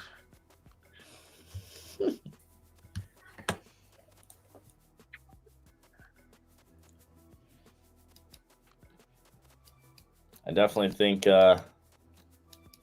short's getting more enticing up here, though, especially if we take out these highs and do something special. But I haven't had a real reason to short all day. On the lower time frame, I go down to a 1 minute. This was like the prime moment to catch like an internal short. But other than that, even then, we didn't even break these lows. We didn't break any lows.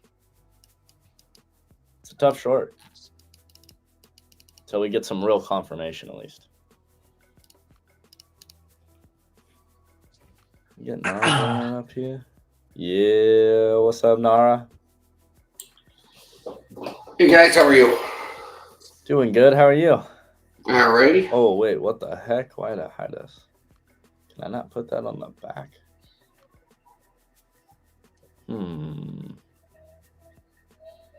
Got like the worst feeling in the world when you get an eyelash stuck in your eye.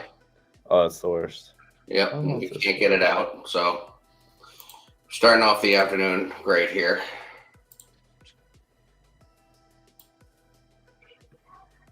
That doesn't work. Interesting. Ah, it's because I need to do it here. There we go. Now we got that. How was the Wednesday for you? Kind of a weird day, huh? Yeah. It was a tough day for two-way traders today. It was also a tough day for sort of opening range type traders too, because the first half hour of the day you had a little trappy action. Sort of had a breakdown, then a breakout, and then a failure, and then sort of the real breakout. So there was some trap stuff there once you really got going around, I don't know, 10:30, 11. Hasn't slowed down. Really only gotten one trade today, and that trade was along around, what time did I get in? Just around 10 o'clock, and I got out just around 1:30 or so. Yeah, solid. That's really the only trade I've taken. I like this area as a short. I'm actually sort of deciding right now as we speak whether or not I want to press this one. You're at 30-minute resistance on pretty much everything. I think this is not a bad area to take a shot. You can manage your risk all right. The last couple of streams, it's like I'm a short-only trader. So it's like the afternoons I've been mostly taking shorts, it seems. I am going to start a little bit of a short here at 69.5. Yeah, you're Hughes starting is it. definitely at a short spot. We haven't been able to take out these highs quite yet that ES has been trading over pretty well. If you take a look at NQ, NQ is actually the real reason I'm shorting here. ES actually has a smidge more room. But NQ has sort of met this area, and it's, I don't know, 20 or so points wide. It's met this area a couple of times and failed. There's a potential for a squeeze above it, I think. But yeah, I think that this is not a bad short spot here. So I did take a short at 69.5. Yeah, we need this structure to break all day. We haven't been able to break a single low. Yeah, this is going to be one of those shorts where I'm like entering with like a third size here, and then to start, and then if you really and then get I'm some not going to be scaling in if we go higher, but I'm going to be pressing it harder if we go lower. Yeah, I don't hate that. You know, which is how I'm going to essentially manage my potential losses. I would like to be in a full-size trade, but I'm not going to do so unless I see it working in my favor, because I'm not just going to add to a loser. I'd rather take my lump and be done. Yeah. Let me get this posted in the X chat real quick. Oh.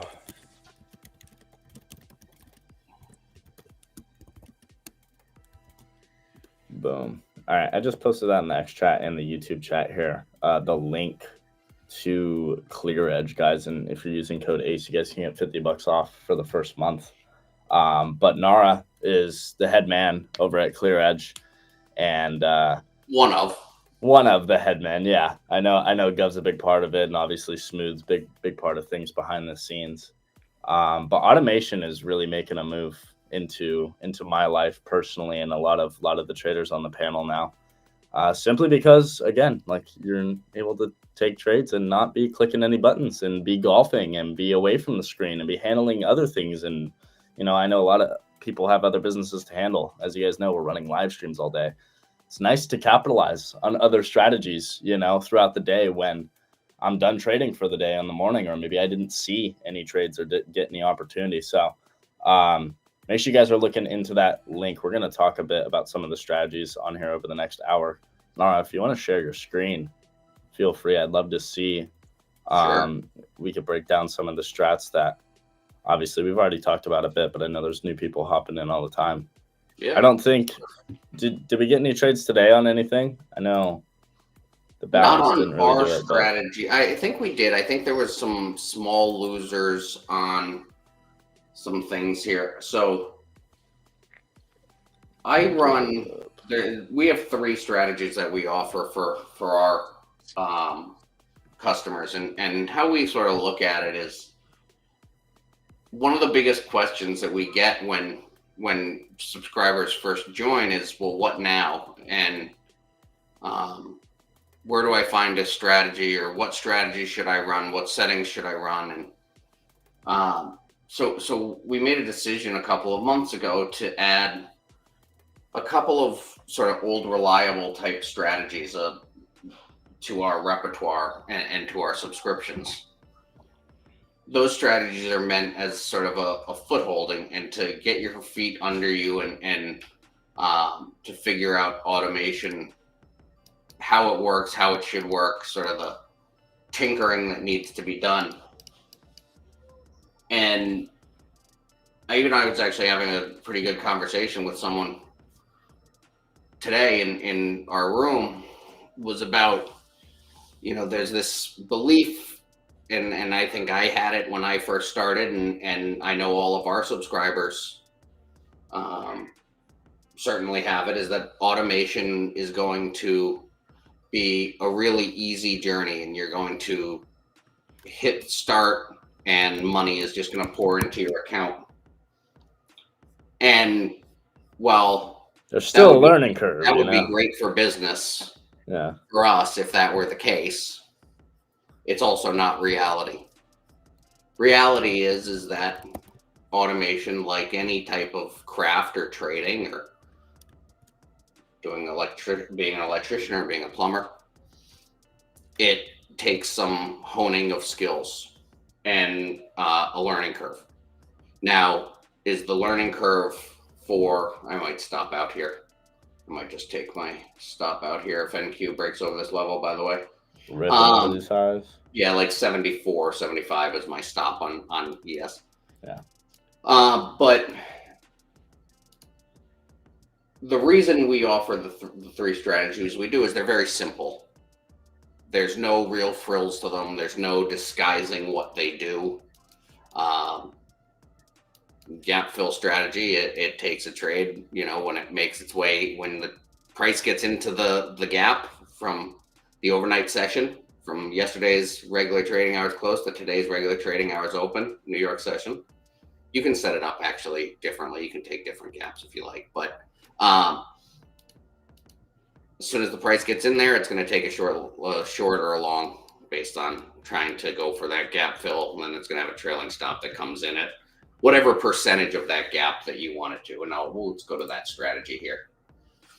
So this strategy, I have it. So let's go over the last, and this is over the last 365 days, but let's go over the last 90. So right now is actually a great time to start this strategy. I don't ever want to start a strategy when it's on a heater.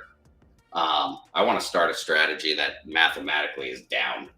This strategy doesn't often, let's go to 365 days, doesn't often have 4 losses in a row, 4 out of 5 losses. A couple of times over the period, but for the most part, it's 1, 2, 3 losses in a row it might have. But this is actually a great time to start running this strategy for, I know, Tommy here in the using the software. If you're not running the gap fill strategy, it's a great time to start running the gap fill strategy, because it's had a drawdown, right? So you always want to start when something has been losing because mathematically the winners are coming. So this strategy is very, very simple, right? So my charts, some people like, some people don't how I have it set up, but we can change that if we need to. So let's actually just do this. I'll just do a line.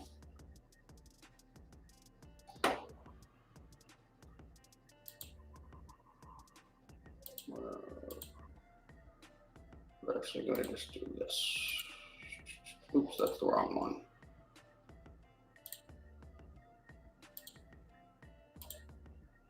Why did it do that?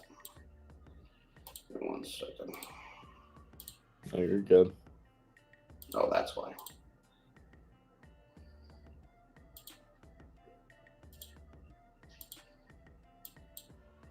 I don't know why I did that. I messed something up here. Made it tiny.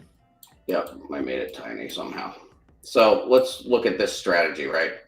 So pretty simple. Today, you opened yesterday's close, right? Was up here at 64.80 on ES. You know, this is the opening range you had today from 68.38 down to 68.22. As soon as it broke out of that, you know, it would take a trade. But yesterday's gap is really small, right? So I have mine set up that it's not going to take a trade unless the gap is 0.3% or bigger with a maximum of 4%. So if I drop that down to like 0.1, you'll probably see it probably took a really quick trade. Yeah, it did. So you could see it took a really quick trade and exit because the gap filled already. That's why I don't do these 0.1 gaps. I like to do a 0.3 or a 0.35, something like that. Now, let's find a trade where, you know, there was a bigger gap. Let's go right here.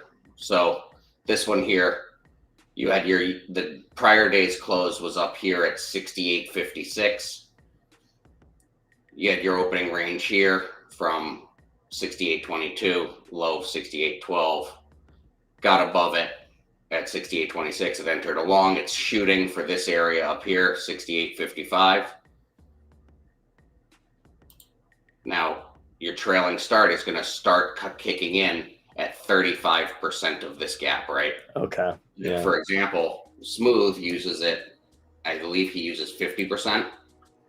So on this trade, it actually almost ended up being the same, but he needed the price to go a little higher before his trail kicked in. Mm-hmm. Now, if you have it at like, say, 60%, you probably even got a bigger trade here. You probably got it up here, right? Because your trail didn't even kick in until 60% of the gap was filled. So when you fiddle with these things, so if you're a subscriber like Tommy, you know, when you fiddle with these things, it's going to change your overall performance, but it's going to change your drawdown too. So like if we take a look here and go, let's put it back to what I keep mine at 35%, right?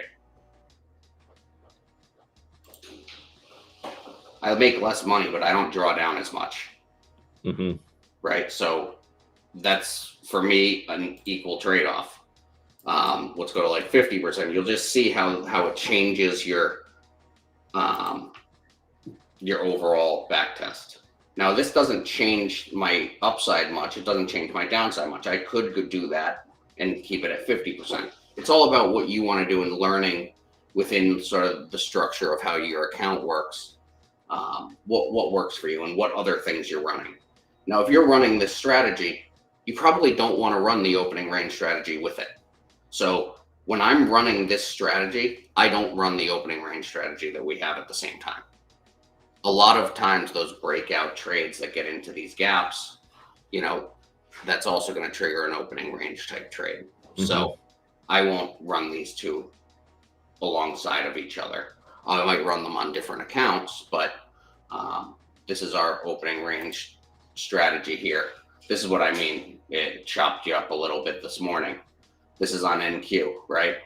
So it uses a 15-minute breakout. You can change this however you want. I don't ever go on an opening range strategy more than 2 trades a day. But that's up to whatever people want to do. Mm-hmm. So here is where like you can change your opening range time frame. 5 minute, 30 minute, 1 hour, which is the initial balance period. Some people turn this trade filtering off. What this does is if your RSI is over 80, it's not going to enter an opening range breakout trade. Okay. That's it. Literally, it's going to try and not buy an oversold or buy an overbought or sell an oversold. But a lot of people turn this off because they just want a pure breakout. They don't care if it's overbought or oversold. But this is what I mean, where each one of the inputs, we try and make the inputs pretty simple. This is the initial balance strategy. It did not take a trade today, but this one has very few inputs. I run this on my funded accounts normally when I start. So for Top Step, for example, they have a max contracts of 20. This is the only strategy I'm running on those accounts. So I want it to, that's the max it could ever trade. The maximum risk I ever want it to take is 500. If you run this on micros like MES or MNQ, it's going to calculate your sizing based on how wide this initial balance is, right? So yesterday, I think it had a loss yesterday. Yeah, it did. Mm-hmm. But, you know, it took 8 contracts here. It's not going to take 20 every trade. It took 8 contracts here because that's within my 500 risk. Okay. So I lost $500 there yesterday. It's rare that it happens on this strategy, but it happens. But it only took 8 contracts because this was really, really wide. So then you want to just, where do you want your trailing? The trailing stop loss on the initial balance comes in pretty simple. 50% of the way to target. This was a losing trade, right? But it doesn't matter. We'll use it for the same example. Now, price gets to 50% of the way to the target. Mm-hmm. So short was, so you shorted here, right? You get to 50% of the target, let's call it here. That trailing stop's going to kick in. How far behind do you want that to trail?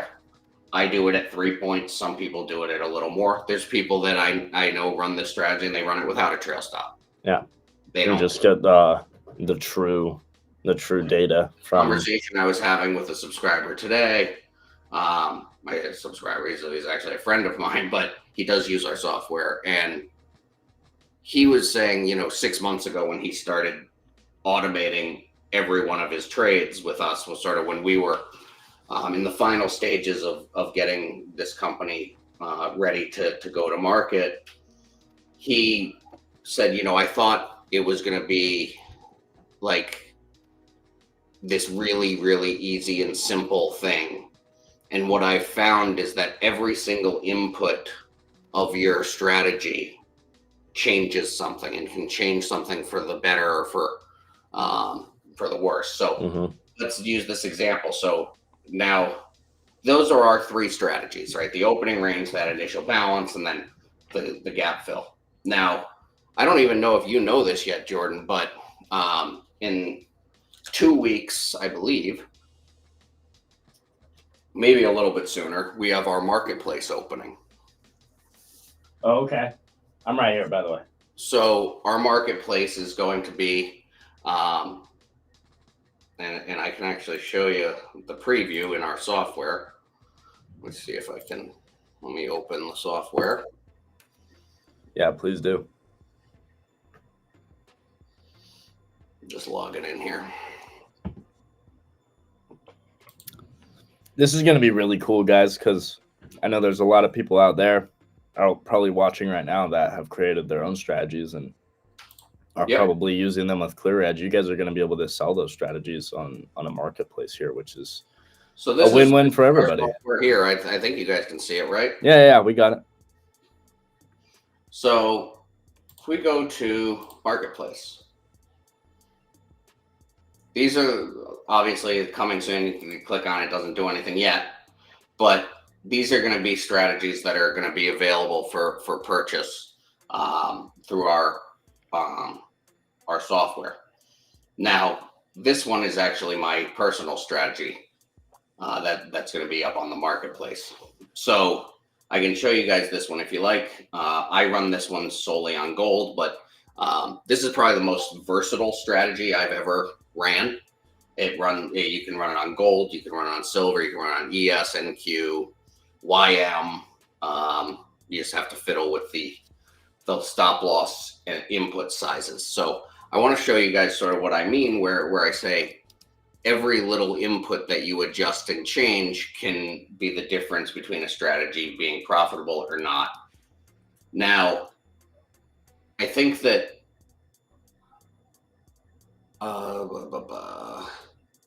I mean, you can run an indicator. I like running indicators because then you can run brackets or you can run dynamic brackets, Tommy.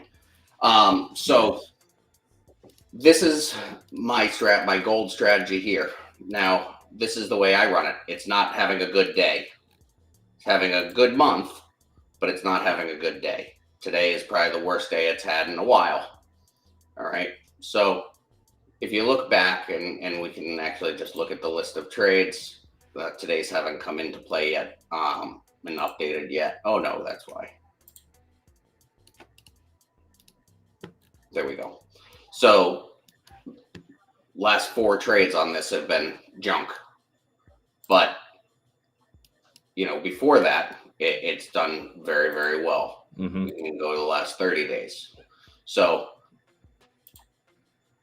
even the last 30 days, losing 4 in a row, it's still up $4,000. It's trading 1 GC contract. Now, these are the settings that I run on this. And I'm actually going to just look because he sent me what he was doing on it today. And we can see real time the difference between the way he runs this very same strategy and I run it. So he does just between 7 a.m. and 11 a.m. And he does, I mean, we can do 1 contract, but that doesn't really matter. So he does, and this is on gold, he's doing a profit target of 10, stop loss of 5. He starts his trail 1 point and does 0.25, I believe. Yep. So let's see what that does to the back test. Changes it quite a bit, actually. Yeah, it does. So this is the first time, I mean, I'm looking at this first time right now. Manages risk a little better. Not going to get it the big hit trades that mine will, the way I run it. See, he's up on the year 9,000 on these settings on 1 contract. I think I'm up just under 20, but I have significantly higher risk that I'm running per trade on my strategy versus what he's doing. So there's lots of ways to run stuff like this. And just on this one strategy, you can run it however many different ways.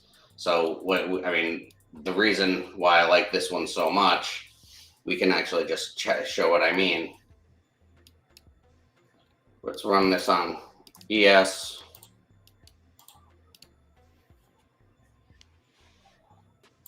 Don't mean to cut you off, but I did just trim my Ondas calls here at pre-market highs. Oh, you're good. No worries. Casey. Ripping face. Let's go, baby. Look So at this Casey is on- bought in and it starts ripping. Nice. Go ahead, Nah. You're good. So last 90 days on this strategy on ES, right? This is just the settings that you can adjust anything you want in here. So this is just going, actually, I like doing 15 here, but so then it doesn't trade in the 3 o'clock hour. Even by just changing that, right? Let's say if I adjust it down to 14, right? What does that do for the last 90 days? You know, it makes it not quite as good. So you sit and play with these and you fiddle with them until it meets something that you like. Now, where you can get yourself into a lot of trouble with automation is the constant fiddling. Yeah, it's almost like analysis paralysis when you're manually 100%. trading. It's Oh, the this same didn't work. thing, This right? this didn't work. It's not working. Well, how long have you been running it? Oh, a week. It's like, okay, you got to give it time. Well, the best you got to thing give to it do, 2 months. and for anyone that's built their own strategy or indicator, and you're like, okay, I'm looking to change something. Throw the changes in on a different chart. Run them alongside each other. Don't scrap the first one. You start with the first one, then you add your changes in, and then you run them side by side. That way you get a good look, and we're starting to get that short to work here. Yeah, we just had to take out those highs first. I never stopped out, so I missed it by about, looks like 3 ticks. So that's nice. But yeah, this one is pretty versatile. I mean, we can look at this and we can then go to NQ. NQ, you're going to want to obviously change these parameters.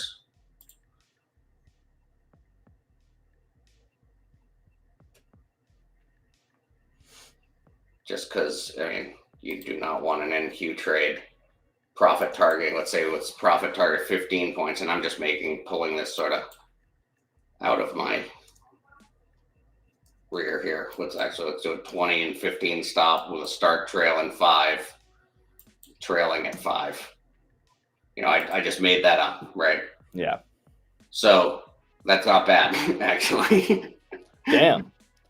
That does good. This is a really versatile strategy. This one's going to be for sale for access, and this is sort of a one fits all, where you can run this same exact strategy on multiple different instruments on multiple different accounts. You can run it. I mean, you can run it on 15-minute chart, and that'll modify it, right? It's going to take far less trades. I mean, I like the 22-minute NQ a little bit. Hourly, if you maybe want to take swing trades, you might want to go to like a 30-minute, right? Yeah. Do stuff like that but if you want to do a swing, right, you might target on NQ 150 points with a 75-point stop. Yep, you would change start trail at like 25, and your trailing stop, or let's say start trail at 50 with trailing stop at 20, or even like 15. Yeah, something like that, right? And I'm curious what that spits out. Literally wow. I'm really pulling these figures out of nowhere, right? 81% win rate with a 4.2 profit factor is ridiculous. Yeah, it's pretty good. You just pulled that out of nowhere too. Yes. I mean, I know. So out of nowhere is not. I mean, yeah, you have an idea of things. I built the strategy, so I know what's going to do well on it and what's not. I think you gave me this one too. I think I have this one. I gotta switch up the settings on this and run it. Yeah, it's the most versatile thing I've ever run. It's something that I will always have in my repertoire. People ask me, "Oh, like, what are you running?" It's this. Yeah. But I think that people run I know at least 1 or 2 people run this on ES, NQ, GC, and YM, I believe, maybe even RTY. But they manage the risk very, very small. This one's not like adaptive risk, like something like the initial balance is. There's no adaptive risk property here. Gotcha.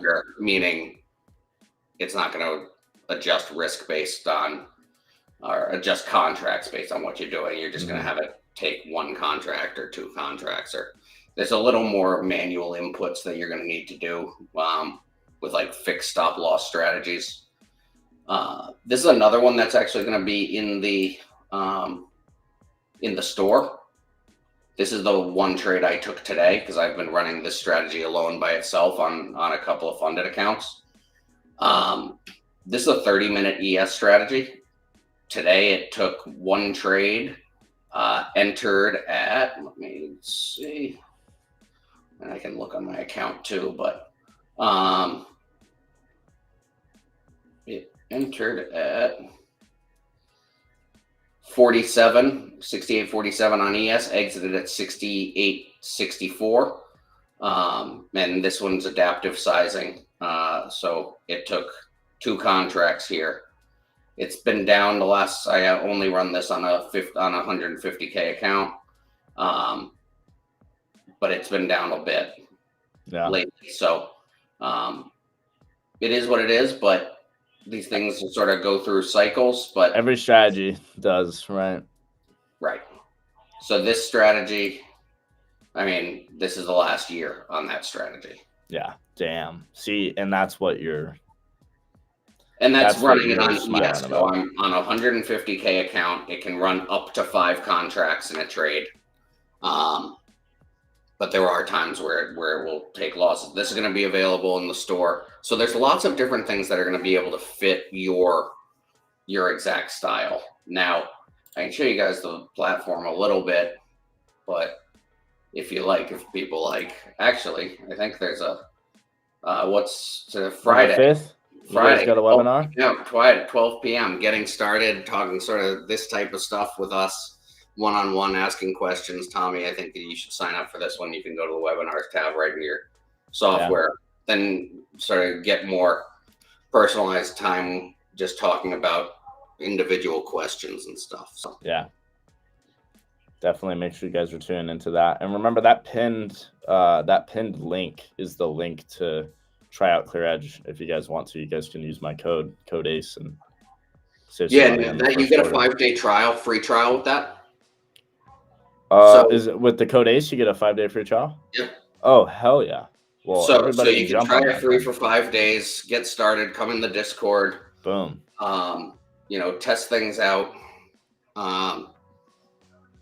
Yeah, I think having a trial helps people sort of decide to pull the trigger, because I think it does, because then they can see it work a little bit first, and automation is really intimidating for some reason.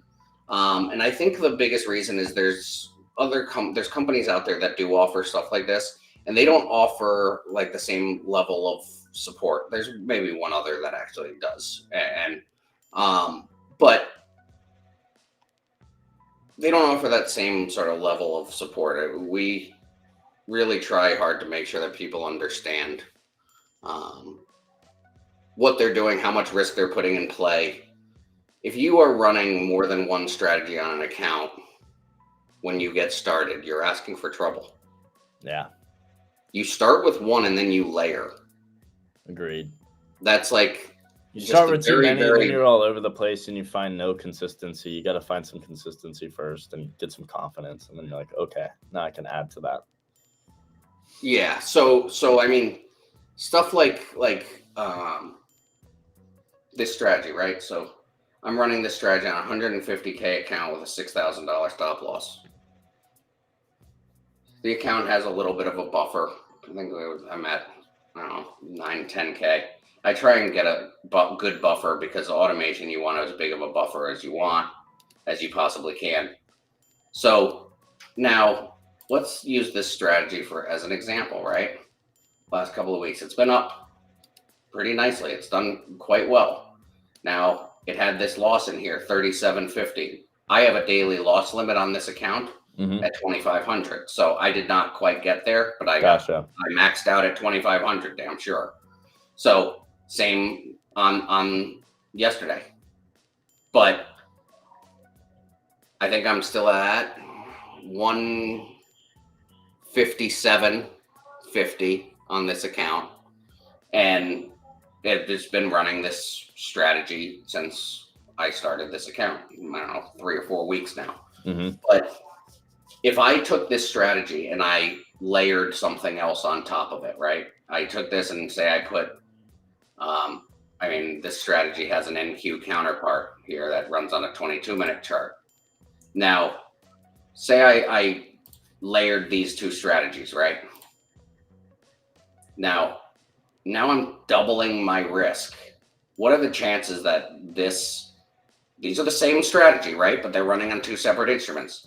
The chances that they both lose on the same day is actually quite high. Gotcha. So you don't want to do that. No, that's just not the move. I'm literally doubling my risk. Yeah, it's just not worth it. So that's the stuff that really can kill you, is not necessarily having a strategy that's down. Strategies that are down, some of the best strategies I've ever ran have red months. Yeah. Just literally how things go. I mean, we have another strategy that has had a really awful month that's going to be in the store. But the strategy is phenomenal. But it's essentially been a down market, and the strategy is a long only We've Yeah. been down until last But week. guess right? what the market does majority of the time? So it's a long only strategy. Yeah. So when you have sort of volatility and down periods, it's going to underperform. Yeah. So So when you're ripping to the but if it's upside up- like the if it's market up 11 does, out of 12 months, I'll be perfectly happy with that. If it's up 7 out of 12, but the wins are much greater than the losses, I'm happy with that too. But that's all you need. there's no magic sauce, but what there is there's guidance on how to allow systematic trading to work in your favor and to use math in your favor too. That's really sort of sustainable trading is systematic trading, and systematic trading is a math game. It's playing percentages of wins and losses. There's strategies that I've ran that do very, very well, and they're actually an under 1-to-1 risk reward. Yeah, I mean, like 0.7 to 1 or 0.1 to 7. But the win rate's super high. Yeah, but the win rate's really high. What you don't want is to be fooled by the things that are out there that have these really crazy good looking back tests. I would show one, but I really don't want to because it would. So we were sent a strategy from a potential vendor that doesn't really have a stop loss. So but the back test, it's running like a 15 profit factor at like 94% profitable. So it kills it, but when it's wrong, it's really, really, really wrong. It's really wrong. Yeah, it's blowing accounts. That's the problem. That's the issue. That's the issue right in one there. trade. That's a perfect example of you guys can literally perform 94% of the time. It doesn't matter. You slip up that little bit, don't place that stop loss, don't do whatever, you're screwed. It ruins you. And that's why automation is so nice, because you remove that completely from your trading altogether, no matter what. There is no you deciding anymore. You know what I mean? And I know a lot of people need that. You know, not everybody. Some people can do both like we're doing up on the panel, right? And I think that's great if you can do both. Some people just need to not touch the screen, honestly. Some people just need to set up strategies and go to work or go do something they enjoy or go do whatever and leave the charts to let them do what they're going to do with automation and just chill. Hey, really Tommy, can I ask you a favor? If you can post the link to this stream in the ClearEdge Discord. I forgot to do it. If you wouldn't mind doing that. I don't have the link handy here. I think I can also do that. But, you know, I think that that strategy that I was talking about will not go on the marketplace. And it won't go on the marketplace, even though it's a 94% winning strategy, because it gives a false sense of the potential downside in a 90%, not 80%, it's 90% profitable. And I ran it. It actually is. I think the wins are like $200, $250. The losses are $4,000. Yeah. So it's absurd. But all it takes is one loss to wipe out like a month's worth of gains. And then you're screwed. And so, but then if you add like a stop loss to it, right? Say you add it and make it so that the wins are 250, the losses are 500. Strategy goes from being 90% profitable down to 55%. It actually is sort of fool's gold because it gives you this false sense of that this strategy is going to outperform, and it's just not. And there is a real lot of that in indicators for sale, that especially strategies for sale, is this back test that doesn't match reality. Yeah. So it's been a real sticking point for us to make sure that anything that we run, we test for long enough to know that the back test matches reality. Now, I think I showed you guys, this one is going to go back to the marketplace. This one, the 1 minute opening range. This is this strategy, and actually this is one that I personally run. It did not have a good day today, but that's all right. But this strategy is a 1 minute opening range on NQ. Yesterday it had a good day. I don't know why it's saying December 2nd, but December 3rd. So yesterday it had a good day. It had $1,000 win and a $200 win. Today it's down $700 over the last 2 days. So that's not so bad. But this strategy over the last 90 days, up 13,000 with a drawdown of 4,600, and this is trading on 1 NQ. Yeah. But what I do on this one, I run this on 50K prop accounts, right? So this strategy is on 1 NQ, and I adjust this one to take $1,000 risk. And I do this for a reason, is now I can take this, right? And I know every micro, so I run this on MNQ. Every micro is taking $100 of risk. So if I want it to be a $200 risk trade or a $200 risk account, I run this strategy on 2 micros. If I want it to be 300, I run it on 3 micros, and so on and so forth. If I want it to take $100 risk per trade, I run this on 1 micro. So, you can, if you run this strategy, you do it just like this with $1,000 risk enabled. And then you can just run it on micros knowing that you could do it at 500 risk on here, right? Yeah. And then every micro is going to be $50.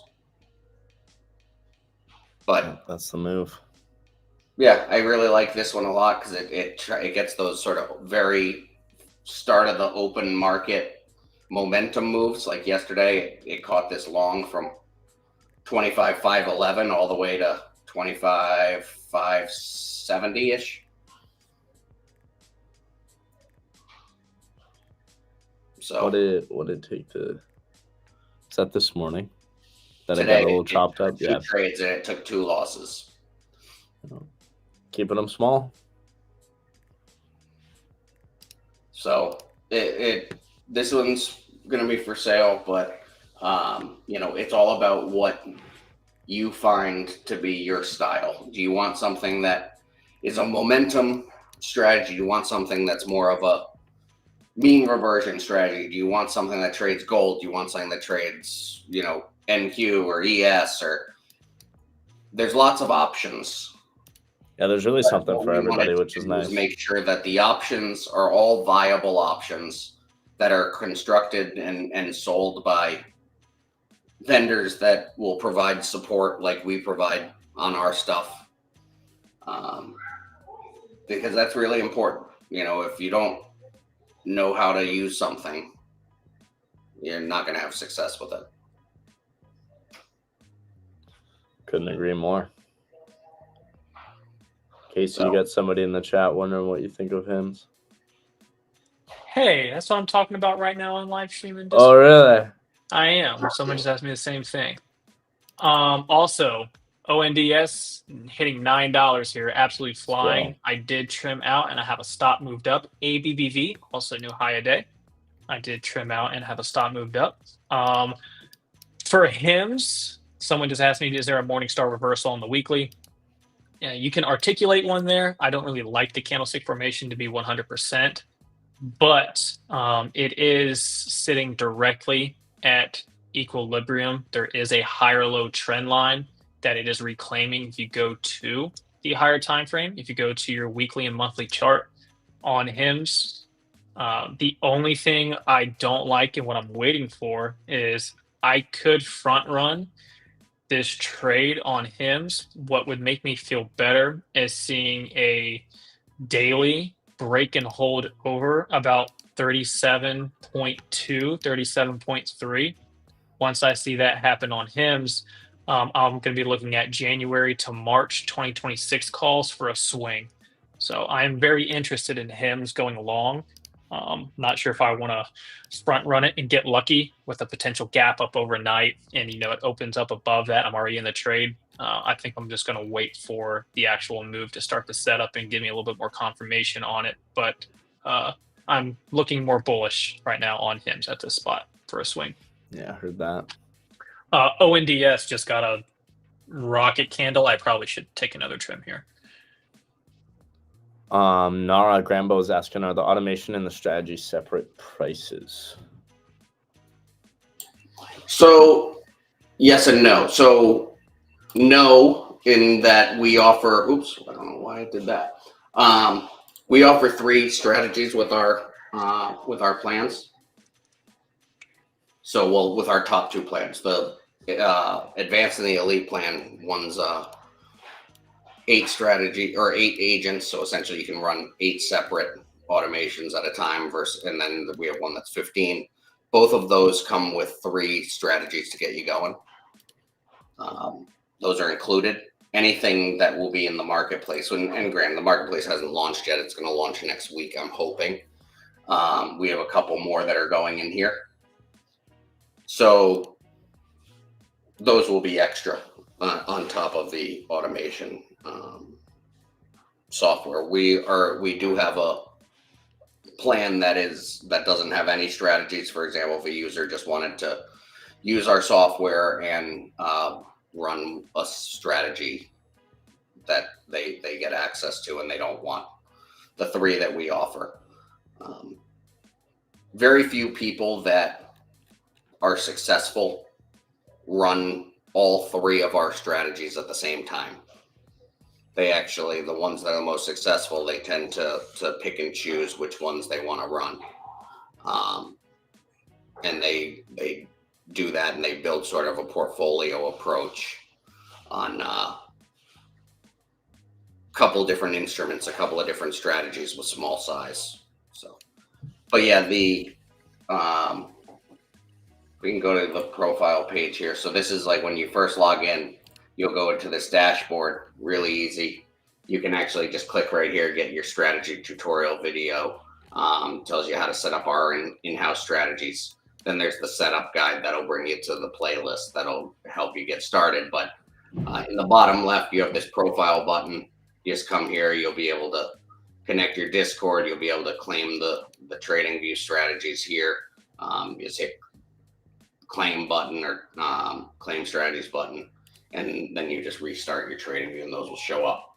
So you can see my plans here on this one that, I have a 15 agent plan here, but it tells me that the 3 strategies that I have in this plan. Right now I can go and I have 2 licenses. So if I wanted to on this one, I could just go and I could change my license and I could select this other one too. So I hopefully that answered your question. So the prop firms that allow it, and actually, where is the prop firms page? So most of the ones on here do. Now, Futures Desk is probably the most prop firm or automation friendly of all of them. Bull and Ox automation friendly. Apex, I believe, allows supervised automation, but Apex you can leverage the 20 accounts. So Funding Ticks allows automation. Lucid allows automation. Trade Day, I can't remember if Top One, Jordan, I think you might know. I think they do, but I'm not 100% sure, so don't quote me on that. Tradify does. Yeah. My Funded Futures does. Alpha does. I like Alpha. Alpha's great. Yeah, I use Top Step does. Top Step does too. They allow it.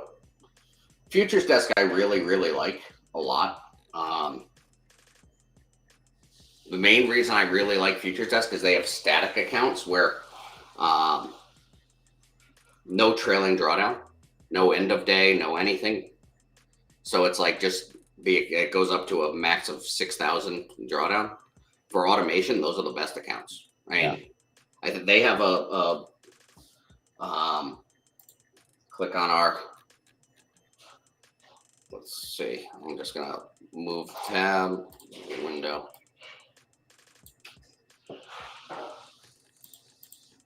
So this is their futures desk. They are the only one I know of that is fully like, yes, come in, automate.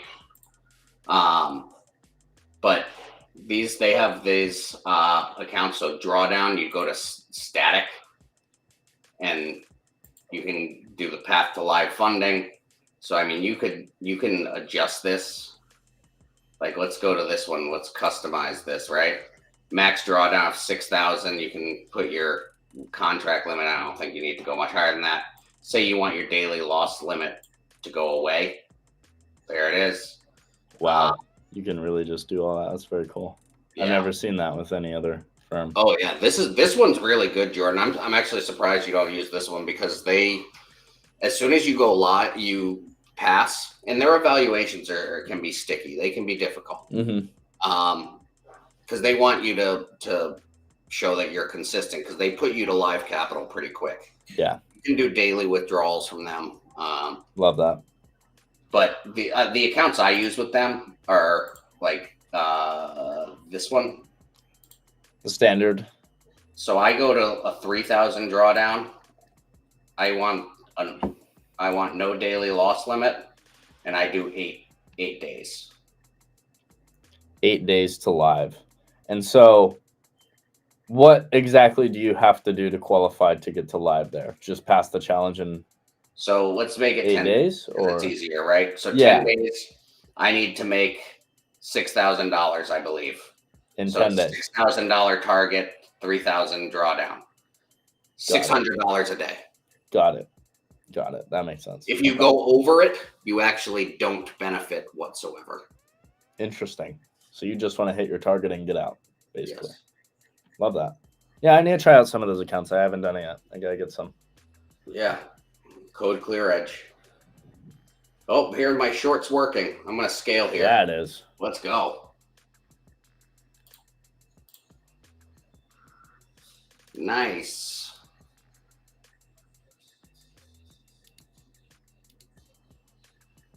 Beauty. 60 scale. So 69.25 was my entry, 60 scale.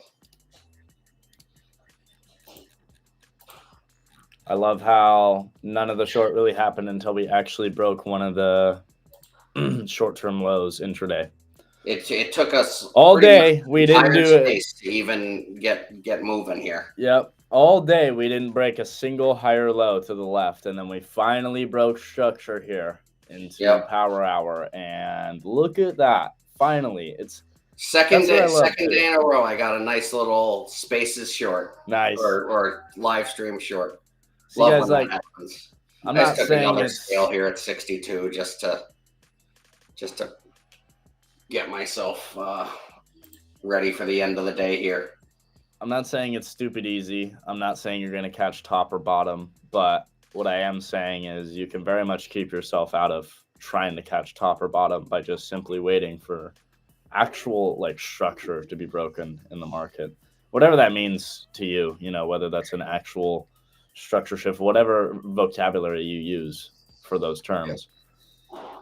So you gotta wait for market to tell you that. I know we're short on time, but everyone that does subscribe, they do get automatically signed up to be an affiliate, and you can refer people. You'll get your own custom code. Mine's Dan. I just made it that when we were testing. But you can give your friends, family $50 off their first month. They also would obviously get a 5-day free trial.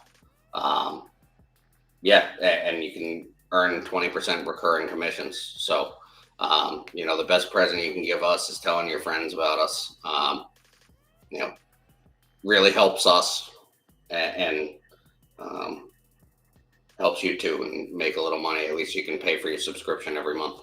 Yeah, that's what I'm thinking. I'm like, guys, I mean, some of you, I know not everybody wants to, but I know some of you guys are already on social media and are posting a little bit or have some sort of communities that you're in. So take advantage of this. You could literally pay for your subscription, like Nara's saying, Yeah, and then be you know, automating for free.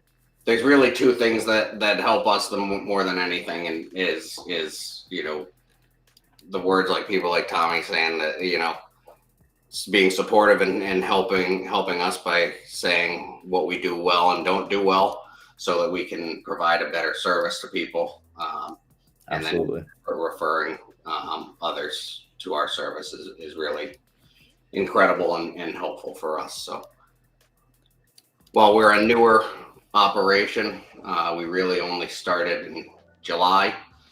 We're not new to automation. None of us are baby traders. I think we have, I don't know, like 80 something years of experience. Between all of you guys, you got yeah, we've been at this a while, and basically got one Einstein of Wall Street. So I mean, but you know, I think that this building something retail friendly for automation for us has been a 3.5-year project, and we finally were able to find a software team that is more than capable, and our team is just really awesome. We're making changes every week, making the software better based on your feedback and user feedback. So, you know, we want to provide something that people like enjoying and like using. So, absolutely, couldn't agree more. Can you please show how to identify that structure is broken? Absolutely, we'll take a look here. I'll share my chart. I know we're gonna wrap up here in the next few minutes, but Nara, always a pleasure having you on. Make sure you guys take advantage of that pinned link as well. Use code ACE and you guys can get the free trial for 5 days just to try it out. Yeah. Let me show what I mean when I'm talking about structure being broken. So all day you see every big low that we make never gets really broken through, right? We have these lows that are more towards the higher end of this internal trend get broken, but really no big lows to the left get broken this whole time, right? Finally, we're actually breaking structure down now. We're actually disrespecting order flow a little bit. I know I'm using fair value gaps. Not everybody uses that, but for me, that helps me identify this whole time. We've just been riding every fair value gap to the upside, right? Instead, now what are we doing? We're inversing that. We're running through clear bullish order flow. And so that's a hint to me that, along with, if we were going to go higher, this low, we should have been able to sweep this low, go higher, at most come back down to it one more time, and then go higher from there, which we tried to do. But that was more of just a fake out, because that's what we've been doing all day, right? What have we been doing all day? Exactly that. And so that's where I can start to gather, okay, this is something abnormal happening in this trend, and maybe it's time to start to roll over. And that last pop-up after taking out these lows was your fake out there. So some ways to identify that for me is, again, running through this inversion. 5 minute, I drew this a little weird. This should be like that. But 5 minute fair value gets ran through. If we're super bullish here and really want to trade higher, we shouldn't even see this candle happen. This candle alone shouldn't even be happening. We shouldn't run through like that. And so knowing that gives me a little bit of a tell. Of course, there's never any certainty. You're never going to know for sure. But given what we've been doing all day, you're coming into the end of the day, reason to maybe sell off in the MOC, right? A little bit of profit taking into the end of the day. You can start to build conviction and context around that and make that make sense, right? Of course, there are certain times where that's not going to make sense. And if this was, a different time of day, maybe it was 2 hours earlier than now, it might be a little bit different, because that's not the sentiment of what we've been doing all day. But coming into the end of the day here, a little bit of profit taking, that's exactly what we're seeing. So nothing special, just identifying, hey, we've been making these higher lows. We're finally starting to break those higher lows. Order flow's changing.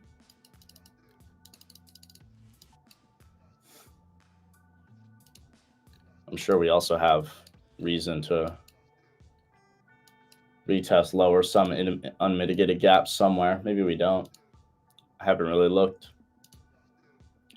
Not really, to be honest. It's interesting. This whole way up, we're not really creating any imbalance of price.